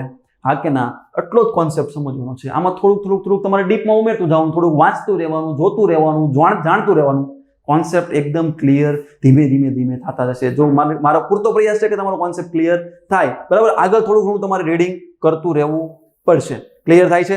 ઓકે, ચાલો નેક્સ્ટ જઈએ યુનિવર્સલ ટાઈમમાં. યુનિવર્સલ ટાઈમમાં જવું છે આગળ. યુનિવર્સલ ટાઈમ એટલે શું? યુનિવર્સલ ટાઈમ એટલે શું? તો આપણે ઘણી બધી વાર ફોનની અંદર યુટી એવું જોતા હોઈએ છીએ. જે યુટી જોઈએ છે ને એ જ આ યુનિવર્સલ ટાઈમ. યુટી જોઈએ છીએ એ જ યુનિવર્સલ ટાઈમ. સમજજો, સાંભળજો, યાદ રાખજો કે એમાં પ્રશ્ન શું પૂછાઈ શકે આની અંદર? યુનિવર્સલ ટાઈમ ના ઝોન પૂછાઈ શકે કે યુનિવર્સલ ટાઈમ ઝોન કેટલા છે. તો યુનિવર્સલ ટાઈમ ઝોન છે ને, યુનિવર્સલ ટાઈમ ઝોન છે 24. કેટલા છે? યુનિવર્સલ ટાઈમ ઝોન છે 24. કેટલા છે? 24 યુનિવર્સલ ટાઈમ ઝોન છે. કેમ ખબર પડી કે 24 યુનિવર્સલ ટાઈમ ઝોન છે? એનું કારણ છે પૃથ્વી. ફરીવાર આવી જાય કે પૃથ્વી કેટલા ડિગ્રી છે ભાઈ? તો કે 360 ડિગ્રી. કેટલા ડિગ્રી છે? 360 ડિગ્રી. હવે શું કર્યું છે?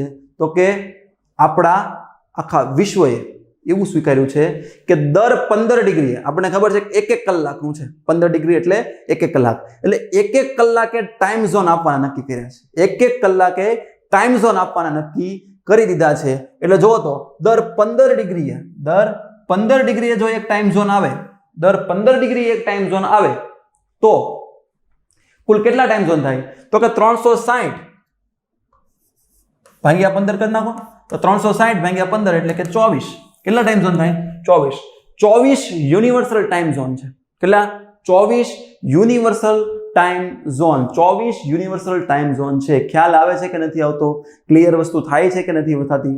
ઓકે, ચાલો હવે જોવું છે લોકલ ટાઈમ અને સ્ટાન્ડર્ડ ટાઈમ.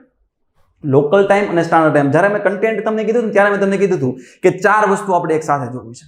4 વસ્તુ એક સાથે જોવી છે. એટલે સ્લાઇડ ફેરવું છું. ઇન્ડિયન સ્ટાન્ડર્ડ ટાઈમમાં જશું ને ત્યારથી એનું એક્ઝામ્પલ લેશું તો જ આપણને લોકલ ટાઈમ છે એ સમજાશે. Indian standard time. હવે ભારત છે, ભારતનો સ્ટાન્ડર્ડ ટાઈમ કયો છે? કે ભારત છે, ભારતનો સ્ટાન્ડર્ડ ટાઈમ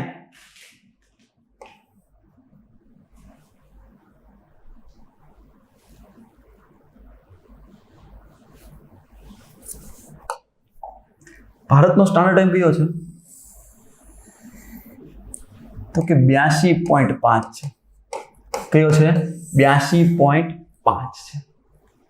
અને કેમ 82.5 આપવામાં આવેલો છે? ક્યાં કારણોસર આને 82.5 આપેલો છે? કેટલો છે? કદાચ પેન લીધે ન દેખાય તો ફરી વાર લખી દઉં છું. 82.5, 82 ડિગ્રી 5 મિનિટ, 82 ડિગ્રી 5 મિનિટ પૂર્વ રેખાંશ. આ ભારતનો ટાઈમ ઝોન છે. કેમ ભાઈ 82.5 આપ્યું છે? એનું કંઈક કારણ હશે ને, જોઈએ શું કારણ છે. ભારતનો સ્ટાન્ડર્ડ ટાઈમ 82.5 હોવાનું કારણ છે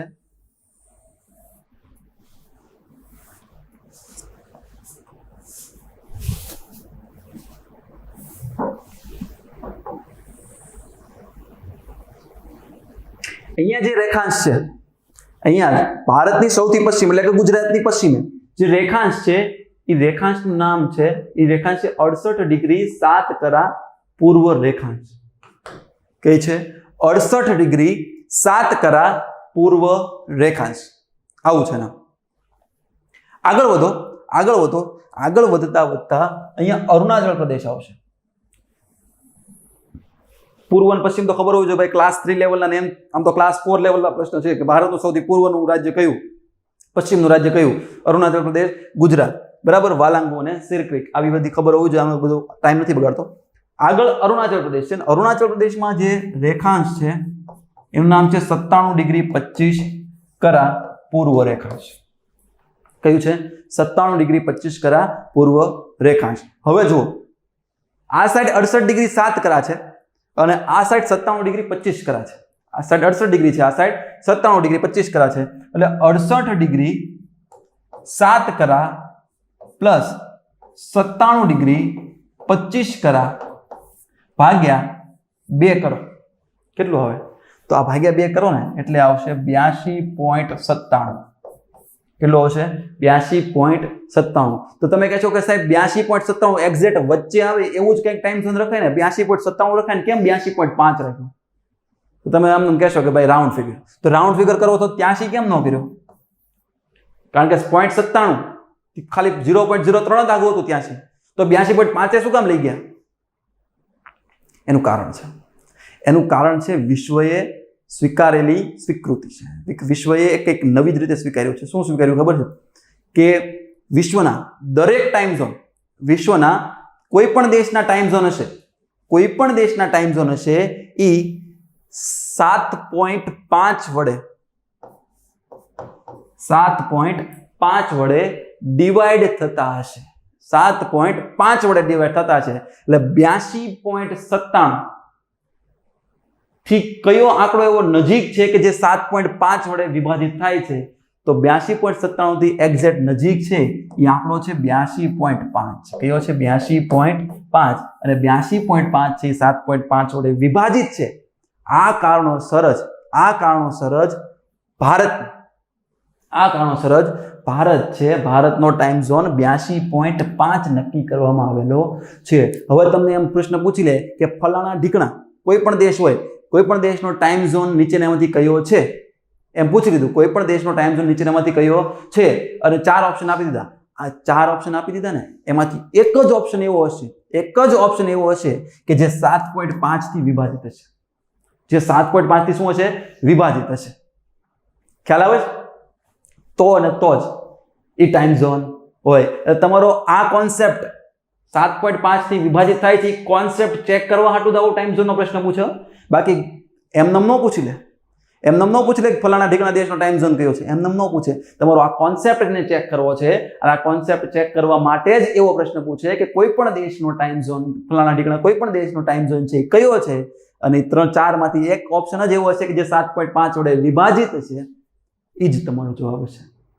ખ્યાલ આવે છે ખબર પડે છે એટલે 82.5 છે ને 82.5 ઈ ટાઈમ ઈ જે સમય 82.5 એ ભારતનો પ્રમાણભૂત સમય છે અને આ ભારતનો પ્રમાણભૂત સમય એને ક્યારે સ્વીકારવામાં આવ્યો છે તો કે આ ભારતનો પ્રમાણભૂત સમય છે ને એ 1906 ક્યારે સ્વીકારવામાં આવેલો છે 1906 માં 1 નવેમ્બર 1906 ના રોજ ભારતનો ટાઈમ ઝોન સ્વીકારવામાં આવેલો છે 1900 તો તમને એમ થાય કે 1906 પહેલા કયો ટાઈમ હતો તો 1906 છે ને એની પહેલા અહીંયા ચેન્નાઈ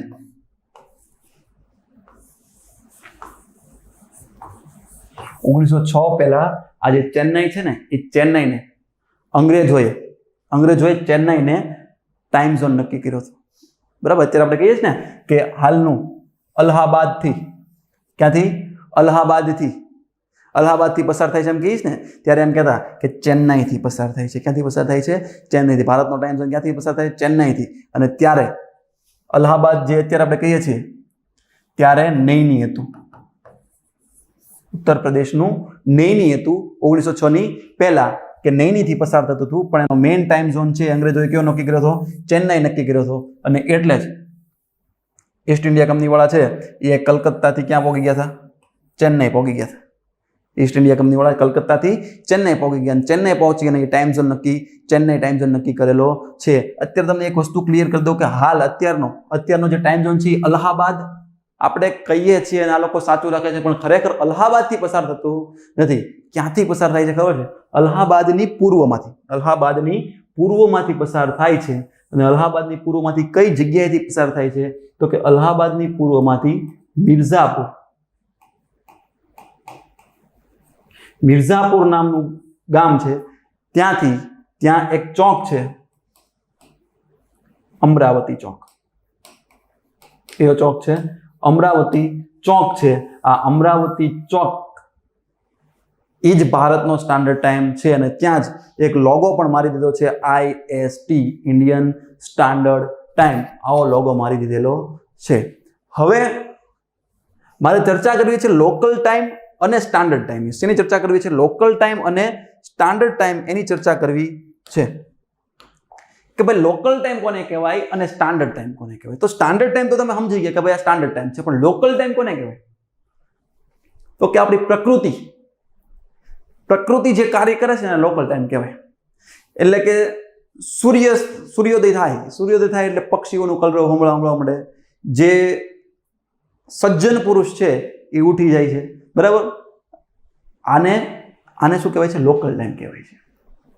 સમજીએ, ચિંતા ન કરા, સમજીએ. જુઓ તો અહીંયા જોઈએ, આ અરુણાચલ પ્રદેશ છે, આ ગુજરાત છે. આપણે જોયું કે આ 68 છે, આ કયું છે? 68 છે. આ કયું છે?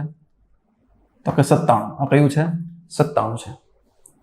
68 થી 97 ફરતા કેટલી રેખાંશ થાય છે? 29 રેખાંશ થાય. આ કેટલી રેખાંશ થાય? 29 રેખાંશ થાય. 97 માંથી 68 બાદ કરો એટલે આની વચ્ચે કુલ 29 રેખાંશ આવેલી હશે. અને પાછળ જે મિનિટો છે એ જોડો એટલે 29.9 ની આજુબાજુ થઈ જાય. એટલે રાઉન્ડ ફિગર આપણે જોવું હોય તો સમજી શકીએ કે ભારત કુલ 30 રેખાંશમાં ફેલાયેલો છે. કેટલી રેખાંશમાં ફેલાયેલો છે ભારત દેશ? કેટલી રેખાંશમાં ફેલાયેલો છે? તો કે 30 રેખાંશમાં ભારત દેશ ફેલાયેલો છે. હવે જોઈએ, હવે સમજો તો કેવું થાય છે. 30 રેખાંશમાં ફેલાયેલો છે. હવે એક રેખાંશ ફરતા કેટલી મિનિટ લાગે છે? તો કે આપણે જોયું 4 મિનિટ લાગે છે. કેટલી મિનિટ લાગે છે? 4 મિનિટ લાગે છે. તો એનો મતલબ એમ થયો કે સૂર્યના કિરણને 30 રેખાંશ ફરતા કેટલી મિનિટ લાગશે? તો કે 120 મિનિટ લાગશે. કેટલી મિનિટ લાગશે? 120. એનો મતલબ શું થયો? જુઓ તો ખરા કે અરુણાચલ પ્રદેશ છે ને એ ગુજરાત કરતા 2 કલાક આગળ હાલે છે. અરુણાચલ પ્રદેશ ગુજરાત કરતા કેટલું આગળ હાલે છે? 2 કલાક આગળ હાલે છે. કઈ રીતે? જુઓ કે જો ગુજરાતમાં સવારે 7 વાગે સૂર્યોદય થતો હોય ને, જો ગુજરાતમાં સવારે 7 વાગે સૂર્યોદય થતો હોય તો એનો મતલબ એમ થયો કે અહીંયા સૂર્યોદય ક્યારે થઈ ગયો? તો કે અહીંયા સૂર્યોદય થઈ ગયો 5 વાગે. કેટલા વાગે? અહીંયા 5 વાગે સૂર્યોદય થઈ ગયો. અહીંયા જો 7 વાગે સૂર્યોદય થતો હોય તો અહીંયા કેટલા વાગે સૂર્યોદય થઈ ગયો ભાઈ? તો કે 5 વાગે સૂર્યોદય થઈ ગયો. ખ્યાલ આવે છે? ખબર પડે છે? અહીંયા 7 વાગે સૂર્યોદય થતો તો અહીંયા 5 વાગે સૂર્યોદય થતો હોય. શિયાળાની વાત કરું, જો શિયાળામાં અહીંયા ગુજરાતમાં 6 વાગે સૂર્યાસ્ત થઈ જાય. આપણને ખબર છે 6 વાગે તો અંધારું થઈ જ જાય છે શિયાળામાં. તો અહીંયા કેટલા વાગે અંધારું થઈ જતું છે? તો કે 4 વાગે. સાંજે 4 વાગે ને, સાંજે 4 વાગે એટલે અંધારું, સૂર્યાસ્ત પૂરું. આવું કંઈક થાય છે સ્ટાન્ડર્ડ ટાઈમને અનુસરે. એટલે હવે આ કારણોસર જ બીજા ટાઈમ ઝોનની માંગણી થઈ છે. આ કારણોસર જ અહીંયા પૂર્વમાં બીજા ટાઈમ ઝોનની માંગણી થઈ છે કે આ લોકો એમ કહે કે ભાઈ અમને તે માણસની રીતે રાખો, કારણ કે જ્યારે 10 વાગે ઓફિસે જાય, સ્વાભાવિક વસ્તુ છે ગવર્મેન્ટ ઓફિસનો ટાઈમ શું હોય? ગવર્મેન્ટ પ્રમાણે જઈએ તો 10 થી 5. તો એનો મતલબ એમ છે કે 10 વાગે જાય છે ને, જ્યારે ઓફિસે 10 વાગે જાય ને ત્યારે બપોરે 12 વાગ્યા જેટલો તડક્યો હોય. આપણે બપોરે 12 વાગ્યા જેટલો તડક્યો હોય ને એટલો તડક્યો અહીંયા 10 વાગે હોય છે. અને સાંજે 7 વાગે આપણે જેટલું અંધારું હોય છે ને એટલું અંધારું એને 5 વાગે હોય છે. એટલે આનો મતલબ એમ થયો કે પૂર્વના લોકો છે એ શું થાય છે તો કે પૂર્વના લોકો છે બપોરે ઓફિસે જાય છે ને સાંજે પાછા આવે છે. બપોરે ઓફિસે જાય છે ને સાંજે રાત્રે પાછા આવે છે. આવું કંઈક થાય છે. અને આ કારણોસર જ બીજા ટાઈમ ઝોનની માંગણી થાય છે. પણ શું બીજો ટાઈમ ઝોન આપવો શક્ય છે ખરો? બીજો ટાઈમ ઝોન આપી દીધો તો મેળ ખાય ખરો? બધું ન થાય મેળ. શું કામ? જો સમજીએ, સમજી લો કે અહીંયા બીજો ટાઈમ ઝોન આપી દીધો. અહીંયા બીજો ટાઈમ ઝોન આપી દીધો. 2 ટાઈમ ઝોન થઈ ગયા. આ સાઈડ બીજો ટાઈમ ઝોન એટલે અહીંયા શું થઈ ગયું? આ એનો લોકલ ટાઈમ અથવા તો સ્ટાન્ડર્ડ ટાઈમ, તમે જે કહ્યું આ એનો લોકલ ટાઈમ થઈ ગયો. હવે કેવું થશે જુઓ, આ લોકોના 10 વાગશે ને, આ લોકોને જ્યારે 10 વાગશે ત્યારે એ શું કરશે? ત્યારે ઓફિસે જશે. સમજો, 10 વાગે ત્યારે ઓફિસે જશે. હવે આ લોકોને ગુજરાતના વ્યક્તિનું કામ પડ્યું છે તો શું કરશે? ફોન કરશે. એટલે આ ભાઈ છે એ ફોન કરશે. ક્યાં કરશે? તો કે ગુજરાતમાં ફોન કરશે. અને ગુજરાતમાં ફોન કરીને કહેશે કે હાલો ભાઈ, મારે આ ઓફિસમાંથી આ ફાઇલ જોઈએ છે, આ ફાઇલમાંથી આ ડેટા જોઈએ છે. તો આ શું કરશે કે ભાઈ હજી હું તો સૂતો છું. હું તો શું કરું છું? સૂતો છું. અથવા તો એમ કહેશે સૂતો નથી, હજી હું તો તૈયાર થાઉં છું. હું શું કરું છું? તૈયાર થાઉં. શું કામ? ઓફિસે જવા તૈયાર થાઉં. શું કામ? કારણ કે અહીંયા તો હજી કેટલા વાગ્યા છે? 8 જ વાગ્યા છે. કેટલા વાગ્યા હોય? 8 જ વાગ્યા હોય. અહીંયા 10 વાગ્યા ત્યારે અહીંયા 8 વાગ્યા હોય. હવે ગુજરાત વાળો 4 વાગે સાંજે કહે છે કે મારે અર્જન્ટ જરૂર પડી છે. ક્યાં ફોન કરશે? અરુણાચલ પ્રદેશમાં ફોન કરશે 4 વાગે સાંજે કે મારે અર્જન્ટ આ ડેટા જોઈએ છે, મને આપો. ત્યારે આ ભાઈ શું કહેશે કે ભાઈ હું તો હવે ઘરે જાઉં છું, હું તો ઘરે પોગી ગયો છું. શું કામ? કારણ કે અહીંયા કેટલા વાગી ગયા છે? ત્યારે 6 વાગી ગયા છે. કેટલા વાગી ગયા હોય? 6 વાગી ગયા છે. આવું કંઈક થાય. એટલે ભારતમાં સાક્ષરતા વધે છે. પણ હોશિયારી હજી વધતી નથી. જ્યારે હોશિયારી વધશે ને ત્યારે 2 ટાઈમ ઝોન થશે. અને એ પાકી વાત છે કે ભારતમાં 2 ટાઈમ ઝોન થશે ભવિષ્યમાં ભારતમાં 2 ટાઈમ ઝોન થશે. કઈ રીતે થશે ખબર છે તમને? અત્યારે ખબર હોવી જોઈએ કે પ્લેટ ટેક્ટોનિક થિયરી તમને ખબર છે કે આપણી જે પ્લેટ છે ને એ ધીમે ધીમે શું થાય છે? ઉપર જાય છે, ઉત્તર તરફ જાય છે. એટલે ભારત છે ધીમે ધીમે ઉત્તર તરફ ખસે છે. હવે ભારત ઉત્તર તરફ ખસશે તો જુઓ તો શું થાય? ભારત જેમ ઉત્તર તરફ ખસે અક્ષાંશ રેખાંશમાં કાંઈ ફેર પડશે કે નહીં પડે? તમે કહો સાહેબ કાંઈ ફેર ન પડે. ફેર શું પડે? ફેર થોડો પડે. કાંઈ ફેર પડશે. કેમ ફેર પડશે ખબર છે? જુઓ, અક્ષાંશમાં કંઈ ફેર નહીં પડે. અક્ષાંશમાં કાંઈ ફેર પડશે નહીં. અક્ષાંશ તો એઝ ઇટ ઇઝ રહેશે. પણ રેખાંશમાં ફેર પડશે. શું કામ? જુઓ તો એનું કારણ છે પૃથ્વીનો ગોળો. અક્ષાંશ તો આ રીતે જ છે.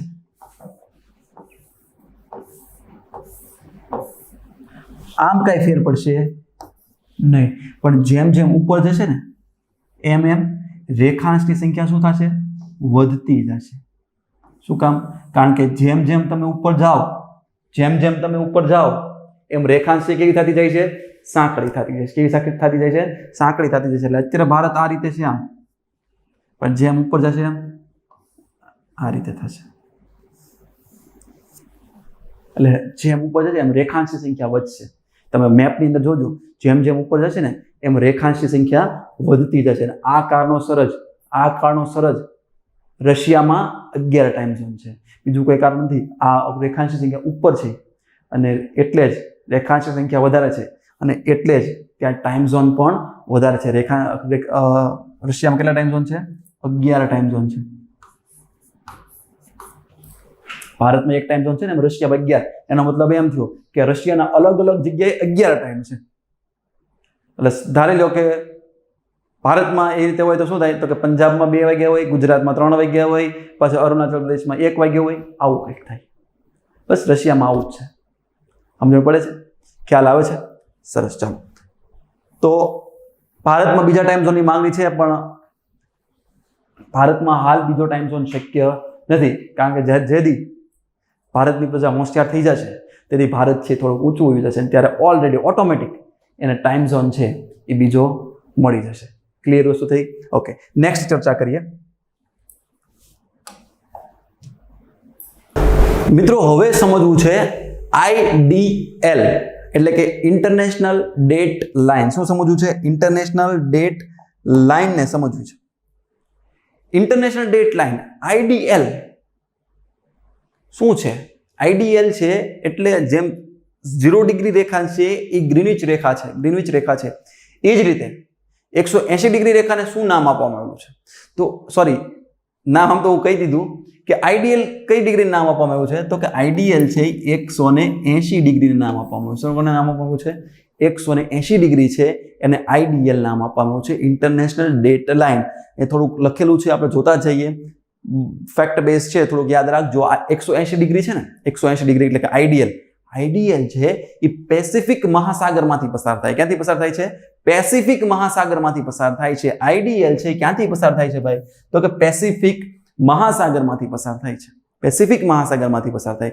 તો પ્રશ્ન એમ થાય કે ભાઈ IDL છે, IDL શોધવાની જરૂર શું પડી? ક્યાં કારણોસર IDL નક્કી કરવામાં આવ્યું? તો સમજો કે જ્યારે પૃથ્વીનું ચક્કર આપણે પ્લેન દ્વારા કાપતા હોય ને ત્યારે તારીખ અને વારનો બહુ બધો ઇસ્યુ થાય છે. અને આ ઇસ્યુ છે, ઇસ્યુને સોલ્વ કરવા માટે, આ ઇસ્યુને સોલ્વ કરવા માટે જ IDL છે, IDL નક્કી કરવામાં આવેલી છે. હવે IDL છે ને, IDL નો ખ્યાલ 1852 માં આવેલો છે. ક્યારે આવેલો છે? 1852 માં એનો ખ્યાલ આવેલો છે. 1852 માં ખ્યાલ આવ્યો, એની શોધખોળ ચાલુ થઈ, માપન નક્કી થયું. એની પછી 1884 માં, ક્યારે? 1884 માં એક સંમેલન મળ્યું. એ સંમેલનને કહેવાય છે વોશિંગટન સંમેલન. કયું સંમેલન કહેવાય છે? વોશિંગટન સંમેલન. આ વોશિંગટન સંમેલનમાં IDL ની સ્વીકૃતિ થઈ. એટલે કદાચ આપણને તારીખ સાલ પૂછી લે તો ખબર હોવી જોઈએ કઈ સાલમાં. તો કે 1884 માં. કઈ સાલમાં? 1884. કઈ જગ્યાએ? તો વોશિંગટન સંમેલનમાં. કઈ જગ્યાએ? વોશિંગટન સંમેલનમાં આની સ્વીકૃતિ થયેલી છે. ખ્યાલ આવે છે? હવે પ્રશ્ન એ થાય કે કેમ ભાઈ 180 ડિગ્રીને જ IDL તરીકે સ્વીકૃતિ મળી? કેમ બીજા કોઈને IDL તરીકે સ્વીકૃતિ ન મળી?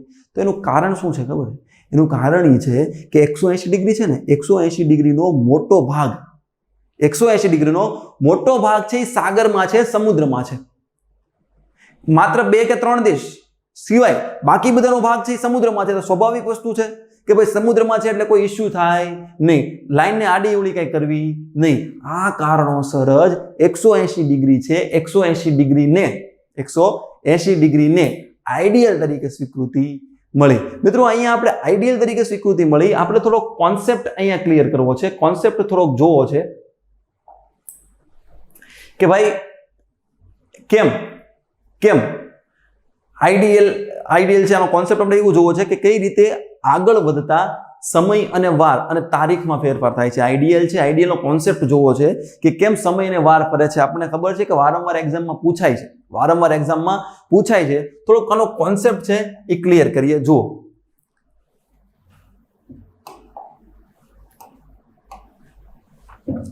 અહીંયા પૃથ્વીનો ગોળો ડ્રો કરું છું. આ પૃથ્વીનો ગોળો છે. હવે કેવું થાય છે જુઓ, તો કે અહીંયા 0 ડિગ્રી છે. અહીંયા કઈ ડિગ્રી છે? 0 ડિગ્રી છે. અહીંયા 0 ડિગ્રી છે.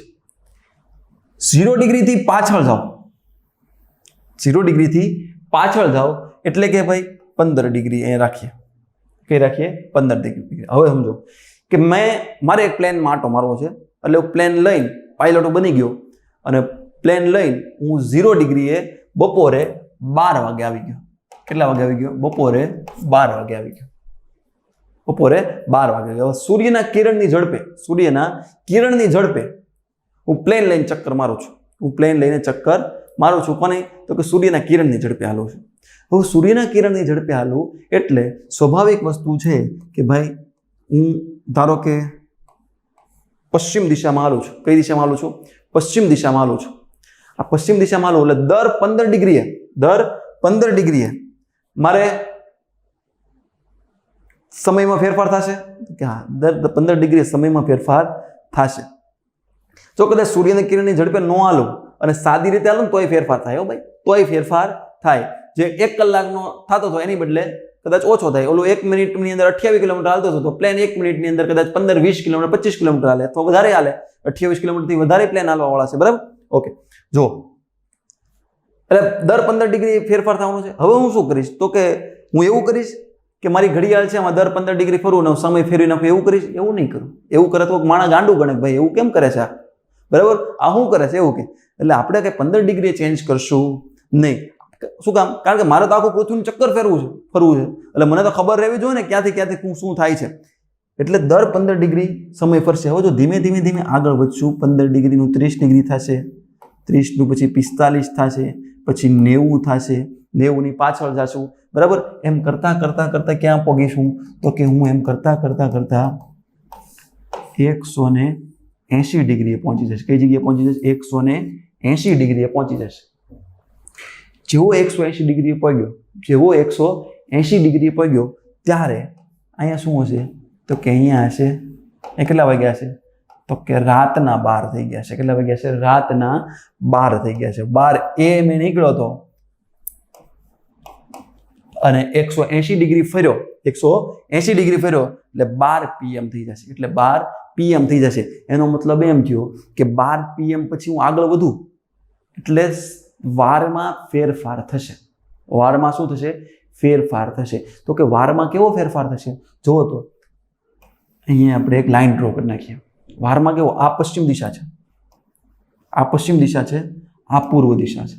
હવે શું થાય છે તો કે પશ્ચિમથી પૂર્વ તરફ હું જાઉં છું. ક્યાંથી ક્યાં જાઉં છું?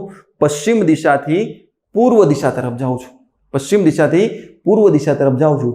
હવે જ્યારે પશ્ચિમ દિશાથી પૂર્વ દિશા તરફ જઈશ ને હું, એટલે સમજી લો કે હું અહીંયા 11:59 પહોંચ્યો. કેટલા વાગે? 11:59 પહોંચ્યો અને વાર છે મંગળવાર. કયો વાર છે? વાર છે મંગળવાર. હવે કેવું થશે જુઓ તો, હવે કેવું થશે તો કે હું મંગળવાર 11:59 પછી કેટલા વાગશે તો કે 12 વાગશે 1 મિનિટ લીધે. એટલે 12 વાગે હું એક્ઝેક્ટ આની ઉપર પહોંચી ગયો, એક્ઝેક્ટ 180 ડિગ્રી પર પહોંચી ગયો. અને હું આગળ વધીશ એટલે 12 ને 1 મિનિટ થશે, 12 ને 1 મિનિટ થશે, 12 ને 1 મિનિટ થશે. એનો મતલબ શું થયો કે વાર ફરી ગયો, વાર ફરી ગયો. તો અહીં કયો વાર આવશે તો અહીંયા યાદ રાખજો મિત્રો, અહીંયા મંગળવાર છે ને, અહીંયા મંગળવાર છે ને, તો 12 વાગ્યા પછી પણ અહીંયા કયો વાર છે? મંગળવાર જ હશે. કયો વાર છે? અહીંયા મંગળવાર જ હશે. જ્યારે અહીંયા 12 વાગ્યા પછી કયો વાર થઈ ગયો છે તો કે અહીંયા વાર થઈ ગયો છે બુધવાર. કયો વાર થઈ ગયો છે? બુધવાર થઈ ગયો છે. જુઓ તો આમાં કઈ ખ્યાલ પડે છે? ખબર પડે છે? 180 ડિગ્રી, 180 ડિગ્રી એની પછી આગળ જતા કેટલા ડિગ્રી આવશે? આગળ જતા કેટલા ડિગ્રી આવશે? 15 ડિગ્રી આગળ વધો તો 100 કેટલા થઈ જાય? 195 થઈ જાય. 195 નહીં આવે ભાઈ, 165 આવશે. 165 આવશે. કેટલા આવશે? 165. આ સાઈડ 165, આ સાઈડ 165. આપણો કોન્સેપ્ટ યાદ રાખજો. ખબર છે ને આપણે ઓલી 15 ડિગ્રી વાળો કોન્સેપ્ટ જોયો તો આ 0 ડિગ્રી, અહીંયા 15 ડિગ્રી, અહીંયા 15 ડિગ્રી. તો અહીંયા જો 12 વાગ્યા હોય, અહીંયા જો 12 વાગ્યા હોય તો અહીંયા કેટલા વાગ્યા છે તો કે 1 વાગ્યો છે. કેટલા વાગ્યા છે? 1 વાગ્યો છે. અહીંયા કેટલા વાગ્યા છે?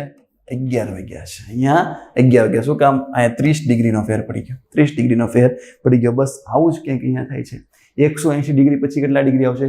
165 ડિગ્રી. કેટલા આવશે? 165 ડિગ્રી. પણ હવે આ સાઈડથી નહીં ગણાય, 180 ડિગ્રીથી નહીં ગણાય. એ ક્યાંથી ગણાતું છે? આ સાઈડ 0 ડિગ્રીથી ગણાતું છે. કારણ કે આ કયું રેખાંશ છે? કયો ગોળાર્ધ છે? પૂર્વ ગોળાર્ધ છે. કયો ગોળાર્ધ છે? પૂર્વ ગોળાર્ધ છે. એટલે યાદ રાખજો મિત્રો કે જ્યારે હું પશ્ચિમથી પૂર્વ તરફ જાઉં છું, જ્યારે હું પશ્ચિમથી પૂર્વ તરફ જાઉં છું ત્યારે કયો દિવસ આવશે તો કે જૂનો દિવસ આવશે. કયો દિવસ આવશે? જૂનો દિવસ આવશે. અને જ્યારે હું પૂર્વથી પશ્ચિમ તરફ આવું છું, જ્યારે હું પૂર્વથી પશ્ચિમ તરફ આવું છું ત્યારે કયો દિવસ આવશે?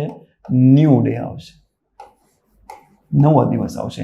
એટલે અહીંયાથી અહીંયા જાય છું, મંગળવારથી ક્રોસ કરીશું આ સાઈડ તો કયો વાર આવી જશે? તો કે બુધવાર.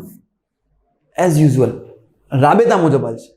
જ્યારે પશ્ચિમથી પૂર્વ જાય, જ્યારે હું પશ્ચિમથી પૂર્વ જાય, મિત્રો યાદ રાખજો, થોડુંક સમજવામાં અઘરું પડશે પણ યાદ રાખતું હોય તો યાદ રાખી લેજો કે પશ્ચિમથી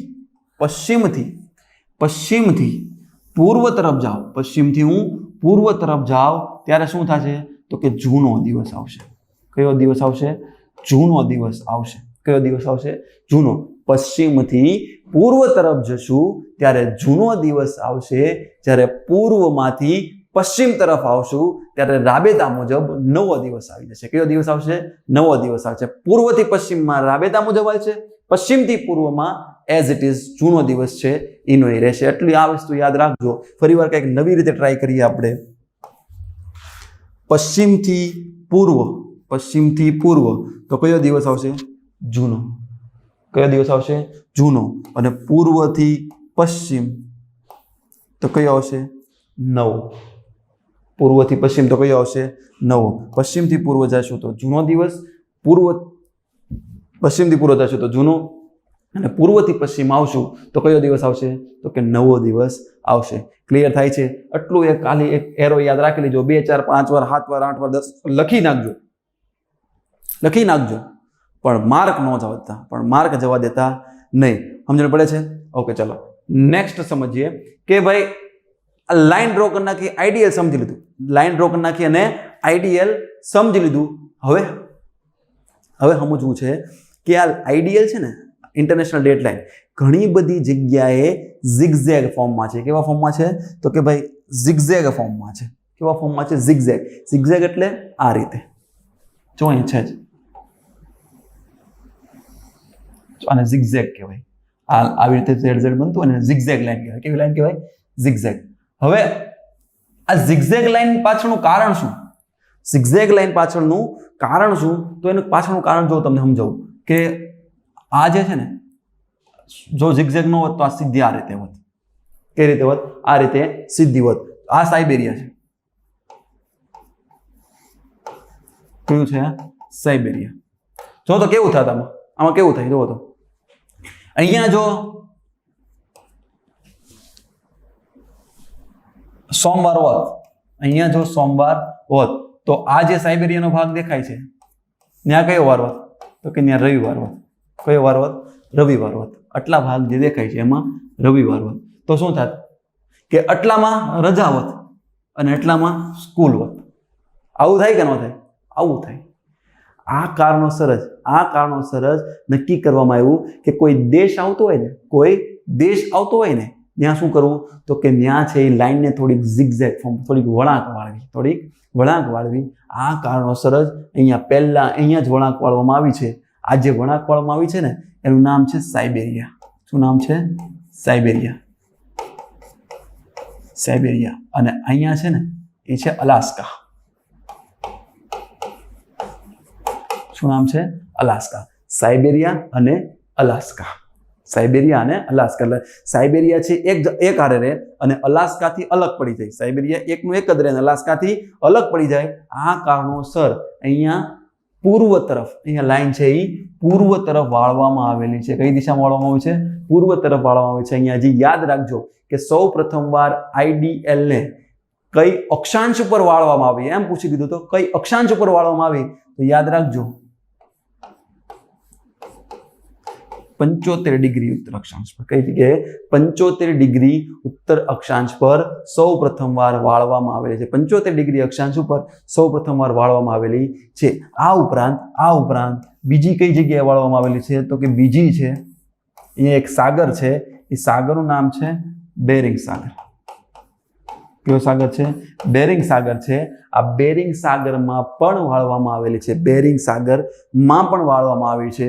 અને ત્રીજું કઈ જગ્યાએ વાળવામાં આવે છે? તો કે ત્રીજું છે ને એ ન્યુઝીલેન્ડ અને ફિજી દ્વીપ છે.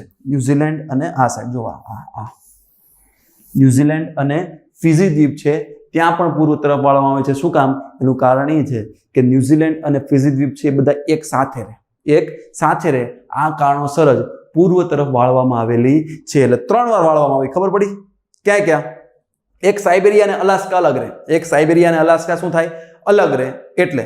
બીજું શું કામ તો કે બેરિંગ સાગર બીજી કઈ જગ્યાએ તો કે બેરિંગ સાગર, અને ત્રીજું તો કે ન્યુઝીલેન્ડ અને ફિજી દ્વીપ છે એ એક રહે. આ કારણોસર એને વાળવામાં આવેલી છે. ક્લિયર થાય છે? ખ્યાલ આવે છે? તો હવે આપણે નેક્સ્ટ સ્લાઇડમાં જઈએ. હવે આપણે એ જોવું છે કે આ જે જીએમટી છે એ જીએમટી ક્યાંથી પસાર થાય છે. હવે મોસ્ટલી બધા ફેક્ટ ડેટા જોવા છે, કોન્સેપ્ટ બેઝ બધું સમજી લીધું. હવે જોઈએ જીએમટી. પહેલા તો જીએમટી નું પૂરું નામ કયો. ઘણા લોકો છે ગ્રીનવિચ મેરિડિયન ટાઈમ બોલે છે, તો ત્યાં જ ખોટું છે ભાઈ, કે ગ્રીનવિચ મેરિડિયન ટાઈમ ન આવે. ત્યાં શું આવશે? ગ્રીનવિચ મીન ટાઈમ આવશે. શું આવશે? ગ્રીનવિચ મીન ટાઈમ આવશે. જીએમટી એટલે ગ્રીનવિચ મીન ટાઈમ. હવે તમને એક વસ્તુ ખબર છે, આ જે જીએમટી છે ને, જીએમટી એ વિશ્વનો સ્ટાન્ડર્ડ ટાઈમ છે. આપણને એટલી તો ખબર છે, પણ એ ખબર છે કે આ જીએમટી છે, ગ્રીનવિચ મીન ટાઈમ છે, અત્યારે ગ્રીનવિચમાંથી પસાર થાય છે, એટલે કે સ્ટાન્ડર્ડ આખા વિશ્વનો સ્ટાન્ડર્ડ ટાઈમ છે એ સૌથી પૂર્વમાં સૌથી પહેલા ક્યાં હતો ખબર છે? એ ત્યાં હતી કે જ્યાં વિશ્વમાં દબદબો હતો. વિશ્વમાં જે દેશનો દબદબો હતો ને ત્યાંથી નક્કી થતું હતું. ખબર છે કયું? ભારત. અને ભારતના ઉજ્જૈનમાંથી, ભારતનું ઉજ્જૈન છે, આ ઉજ્જૈનમાંથી આ જે સ્ટાન્ડર્ડ વિશ્વનો સ્ટાન્ડર્ડ ટાઈમ નક્કી કરવામાં આવતો હતો, કારણ કે ત્યારે ભારતનો વિશ્વમાં દબદબો હતો. એની પછી તો કે ભારત આગળથી જર્મની વાળા બધું છે ને આ બધું લઈ ગયા, બધું માહિતી બધું લઈ ગયા, બધું જાણી ગયા ને બધું કરી દીધું, બરાબર. એટલે પછી યુરોપના ફ્લોરિડા, કયું? ફ્લોરિડા. આ ફ્લોરિડા છે એ ફ્લોરિડાને નક્કી કરવામાં આવ્યું, અને ત્યાંથી જ એને ફ્લોરિડિયન ટાઈમ કહેવામાં આવ્યું, બરાબર. ફ્લોર મેરિડિયન ટાઈમ કહેવામાં આવ્યું. અને એની પછી ઇંગ્લેન્ડનો દબદબો થયો, અને ઇંગ્લેન્ડનો દબદબો થયો એટલે આ ઇંગ્લેન્ડના લંડનના ગ્રીનવિચ શહેરમાં લેબોરેટરી કરી અને ત્યાંથી સ્ટાન્ડર્ડ ટાઈમ નક્કી કરવામાં આવેલો છે. અત્યારે હવે અહીંયા એક્ઝેક્ટ છે, હવે કોઈ જાતનું ફરતું નથી. હવે લંડનના ઇંગ્લેન્ડમાં જ રહ્યું. ક્લિયર થાય છે? આ જે જીએમટી છે એની થોડીક માહિતી મેળવીએ ને, તો જે જીએમટી છે એ આ રીતે પસાર થાય છે લંડનના ગ્રીનવિચ શહેરમાં. હવે ભારતનો અને જીએમટી છે એનું ટાઈમ ઝોન મેળવવો છે, એમ કેટલો ફેર છે એ જોવું છે. તો કઈ રીતે ફાઇન્ડ કરી શકાય, કઈ રીતે ગોતી શકાય? જુઓ તો કે આ છે એ કઈ છે? 0 ડિગ્રી. કયું છે? 0 ડિગ્રી. અને ભારતનો સ્ટાન્ડર્ડ ટાઈમ કયો છે? તો કે ભારતનો જે સ્ટાન્ડર્ડ ટાઈમ છે એનું નામ છે 82.5. કયું છે? 82.5. હવે મને એમ કહો કે સૂર્ય સૌપ્રથમ જીએમટી પર પડશે કે ભારત પર પડશે? એટલું તો ખબર હોવી જોઈએ ભાઈ. સૂર્ય ક્યાં ઉગે? પૂર્વમાં. અને પૂર્વ દિશા તો આ છે, ક્યારનો તો કહું છું તમને. તો સૂર્ય છે સૌપ્રથમ ક્યાં પડશે? તો કે 82.5 ઉપર પડશે. અને એમ આપણે જોઈ લીધું ને એન્ટી મેરિડિયન પોસ્ટ મેરિડિયનમાં. આ સાઈડ આગળ હોય, આ સાઈડ પાછળ હોય, આ સાઈડ આગળ, આ સાઈડ પાછળ. પૂર્વ છે એ આગળ, પશ્ચિમ છે એ પાછળ. આવું જોયું ને? પૂર્વ પશ્ચિમ. હવે ભારત આગળ છે, ભારતનો સમય આગળ છે એ તો નક્કી કરી લીધું. ઓકે, ભારતનો સમય આગળ છે એ તો નક્કી કરી લીધું, પણ કેટલો આગળ છે એ નક્કી કરવું હોય તો જુઓ તો કે 82.5 - 0 કરવાના કેટલા આવશે? 82.5. અને 82.5 એક રેખાંશથી બીજી રેખાંશ સુધી પહોંચતા સૂર્યના કિરણને કેટલી મિનિટ લાગે? તો કે 4 મિનિટ. કેટલી મિનિટ લાગે છે? 4 મિનિટ. એનો મતલબ એમ થયો કે 82.5 × 4 કરો, કેટલી મિનિટ થઈ? 330 મિનિટ. 330 મિનિટનો મતલબ શું થયો? તો કે 330 મિનિટનો મતલબ 5 કલાક 30 મિનિટ. જુઓ તો 5 કલાક એટલે 300 મિનિટ થાય. 1 કલાકની 60 મિનિટ, તો 5 કલાકની 300 મિનિટ, અને ઉપરની બીજી 30 મિનિટ, એટલે 5 કલાક ને 30 મિનિટ થયું. 5 કલાક અને 30 મિનિટ. એનો મતલબ એમ થયો કે ભારત 5 કલાક 30 મિનિટ આગળ છે. એમ પૂછવું હોય કે ગ્રીનવિચ મેરિડિયન ટાઈમ ઉપર રાતના 12 વાગ્યા છે. ગ્રીનવિચ મેરિડિયન ટાઈમ પર રાતના 12 વાગ્યા છે. તો ભારતમાં કેટલા વાગ્યા હશે? ત્યારે ભારતમાં કેટલા વાગ્યા છે ભાઈ? તો કે 5:30 AM થયું છે. ત્યારે ભારતમાં 5:30 AM. શું કામ ભાઈ? કારણ કે ભારત છે 5:30 કલાક, એટલે ભારતમાં સવારના 5:30. જ્યારે લંડનમાં રાતના 12 વાગ્યા હોય ને ત્યારે ભારતમાં સવારના 5:30 થયા હોય. કેટલા થયા હોય? સવારના 5:30 થયા હોય. 5.5 કલાકનો ગેપ છે. 5.5 કલાકનો ગેપ છે. આમાં તમને મારે વિશ્વયુદ્ધની વાત કરવી છે કે જ્યારે વિશ્વયુદ્ધ થયું હતું ને ત્યારે વોર ટાઈમ એક નક્કી કરવામાં આવ્યો હતો. અને વોર ટાઈમ કેટલો હતો ખબર છે? 4.5 કલાક. કેટલો હતો? 4.5 કલાક. શું કામ ખબર? કારણ કે તમને ખબર છે કે ભારત ઉપર ત્યારે સામ્રાજ્ય કોનું? વિશ્વયુદ્ધ થયું ત્યારે ભારત ઉપર સામ્રાજ્ય કોનું હતું? બ્રિટનનું. અને આ સ્ટાન્ડર્ડ ટાઈમ નક્કી કોણ કરતું? બ્રિટન. કોણ નક્કી કરતું? બ્રિટન. કારણ કે ત્યાં જ છે. અંગ્રેજો છે શું કરતા? તો કે વિશ્વયુદ્ધ લડીને આવીને થાકી જતા, અને થાકી જતા એટલે દિવસે મોડા ઉઠતા ને એટલે 1 કલાકનો સમય આગળ કરી દીધો. આપણે ઘણીવાર કરીએ છીએ ને કે આપણે બહુ મોડું થતું શું કરીએ? આપણે ઘડિયાળ છે ને થોડીક આગળ કરી દઈએ, એટલે આપણે થોડીક ઉતાવળમાં રહીએ. બસ એવું જ કહ્યું. એટલે વિશ્વયુદ્ધ વખતે ભારતનો સ્ટાન્ડર્ડ સમય છે ને 1 કલાક આગળ કરી દીધો. 1 કલાક આગળ કરી દીધો. એટલે વોર ટાઈમ કેટલો હતો? વિશ્વયુદ્ધ વખતે વોર ટાઈમનો ગેપ કેટલો હતો? 4.5 કલાક. જે અત્યારે 5.5 કલાક છે ને, 5.5 કલાક, એ વિશ્વયુદ્ધ વખતે 4.5 કલાક હતો. એટલે વોર ટાઈમ કહેવાય છે. શું કહેવાય છે ને? વોર ટાઈમ છે 4.5 કલાક હતો. કેટલા કલાક હતો? 4.5 કલાક હતો. હવે તમને એમ કદાચ પૂછી લે, તો પૂછી લીધું, પણ એન્ટી ક્લોકવાઇઝ પૃથ્વી છે આપણે કઈ રીતે ચાલે છે? Anti clockwise. પણ એમ પૂછી લીધું હોય કે જો ગ્રીનવિચ મેરિડિયન ટાઈમ ઉપર રાત્રે 12 વાગ્યા છે અને પૃથ્વી છે એ ક્લોકવાઇઝ ચાલે છે. પૃથ્વી છે કેવી ચાલે છે? ક્લોકવાઇઝ ચાલે છે. તો ભારતનો સમય કેટલો હશે? તો શું કર્યું? આમાં ભારતમાં એન્ટી ક્લોકવાઇઝ એટલે ભારતમાં 5.5 એડ કર્યા, પણ ક્લોકવાઇઝ હાલતી હોય તો શું કરે? આપણે 5.5 બાદ કરે. આમાં એડ કર્યા, આમાં 5.5 શું કરવાના? બાદ કરી દેવાના. કેટલા થાય? તો કે 6.5 થાય.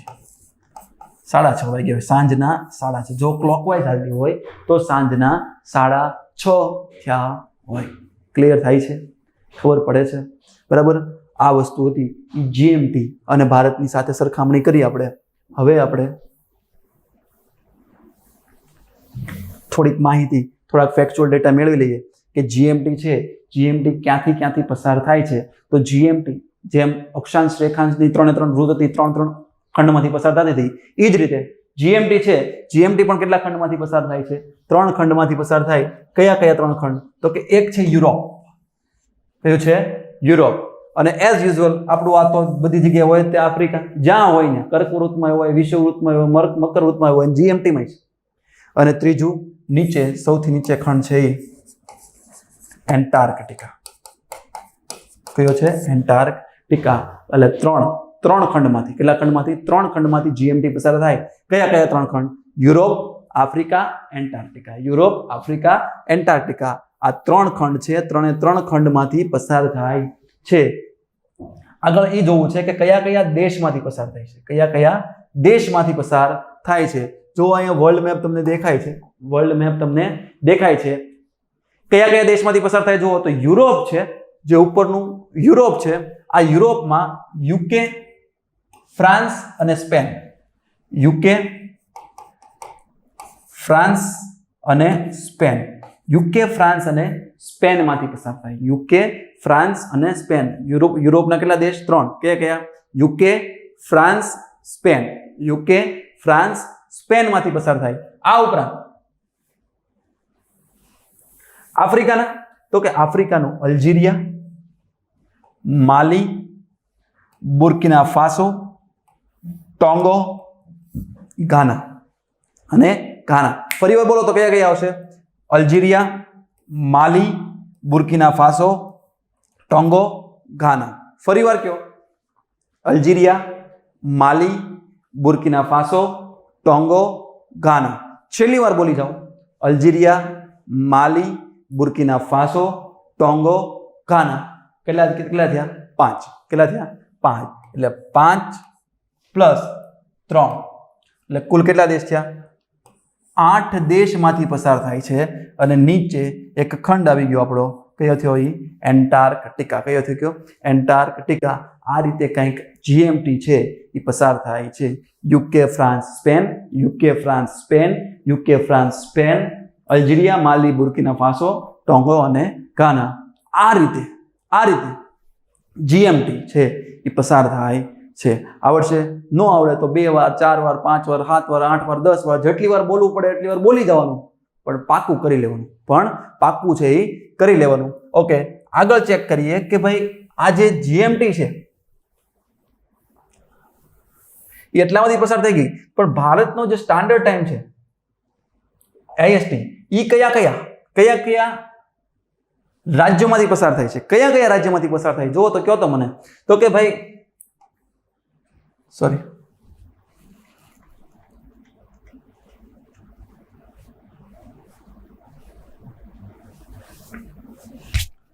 પહેલું કયું આવશે? તો કે પહેલું આવશે યુપી. કયું આવશે? યુપી. ક્યાંથી પસાર થાય? તો કે ભાઈ પેલા યુપી માંથી પસાર થાય છે. યુપી ઉપરાંત આવશે એમપી. યુપી ઉપરાંત આવશે એમપી. યુપી, એમપી, પછી આવશે છત્તીસગઢ. કયું આવશે? છત્તીસગઢ. યુપી માંથી પસાર થાય, એમપી માંથી પસાર થાય, છત્તીસગઢ માંથી પસાર થાય. પછી ઓડિશા. કયું આવશે? ઓડિશા. અને પછી તો કે પછી આવશે આંધ્ર. કયો આવશે? આંધ્રપ્રદેશ. UP, MP, Chhattisgarh, Odisha, Andhra Pradesh. બોલો તમારી સાથે, ગીત બનાવી નાખો, જેમ ગાવું એમ ગાઓ, પણ યાદ રાખી લેજો કઈ રીતે. UP, MP, Chhattisgarh, Odisha, Andhra Pradesh. બોલો તો યુપી, એમપી, છત્તીસગઢ, ઓડિશા, આંધ્રપ્રદેશ. ફરી વાર યુપી, એમપી, છત્તીસગઢ, ઓડિશા, આંધ્રપ્રદેશ. છેલ્લી વાર યુપી, એમપી, છત્તીસગઢ, ઓડિશા, આંધ્રપ્રદેશ. આ 5 રાજ્યો. કેટલા રાજ્યો છે?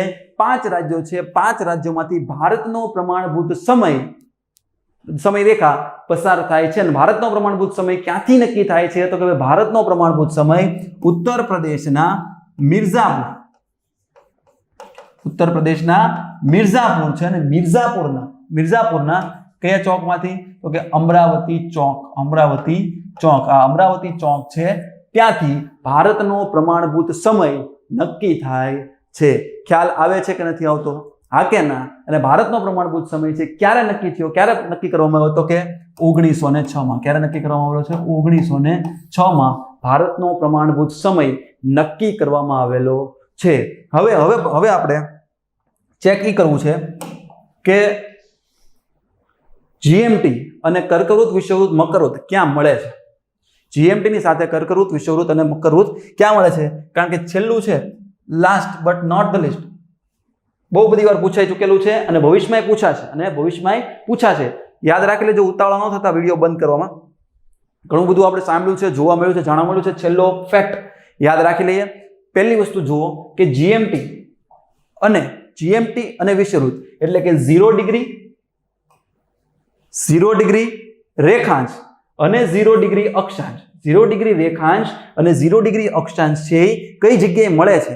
તો કે 0 ડિગ્રી રેખાંશ અને 0 ડિગ્રી અક્ષાંશ છે એ નલ આઇસલેન્ડમાં મળે. કઈ જગ્યાએ મળે છે? Null Iceland.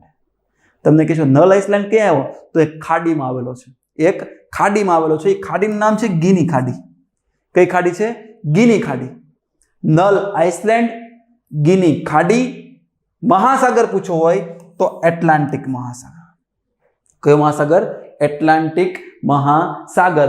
ખ્યાલ હોવો જોઈએ, આવડવું જોઈએ કે નલ આઇસલેન્ડ 0 ડિગ્રી નું મેચ ક્યાં થાય છે? જીપીએસસી 2017 માં પ્રશ્ન પૂછાઈ ગયો હતો. કયા મહાસાગરમાં? એટલાન્ટિક મહાસાગર. કયા મહાસાગરમાં? એટલાન્ટિક. પણ આગળ પૂછવું હોય, ખાડી પૂછવી હોય તો આવડવું જોઈએ ગિની ખાડી. કઈ ખાડી? ગિની ખાડી. અને આઇસલેન્ડ કીધું હોય તો કયો આવશે? Null Iceland. કયો આવશે? નલ આઇસલેન્ડ આવશે. આ ઉપરાંત હજી એમ પ્રશ્ન પૂછી લીધો હોય તો કે કર્કવૃત, અહીંયાથી કર્કવૃત પસાર થાય છે. કર્કવૃત અને જીએમટી કઈ જગ્યાએ મળે છે? તો કર્કવૃત અને જીએમટી છે ને એ આપણે જોઈ ચૂક્યા. એક દેશ અલ્જીરિયા. ક્યાં મળે છે? કર્કવૃત અને જીએમટી કયા દેશમાં મળે છે?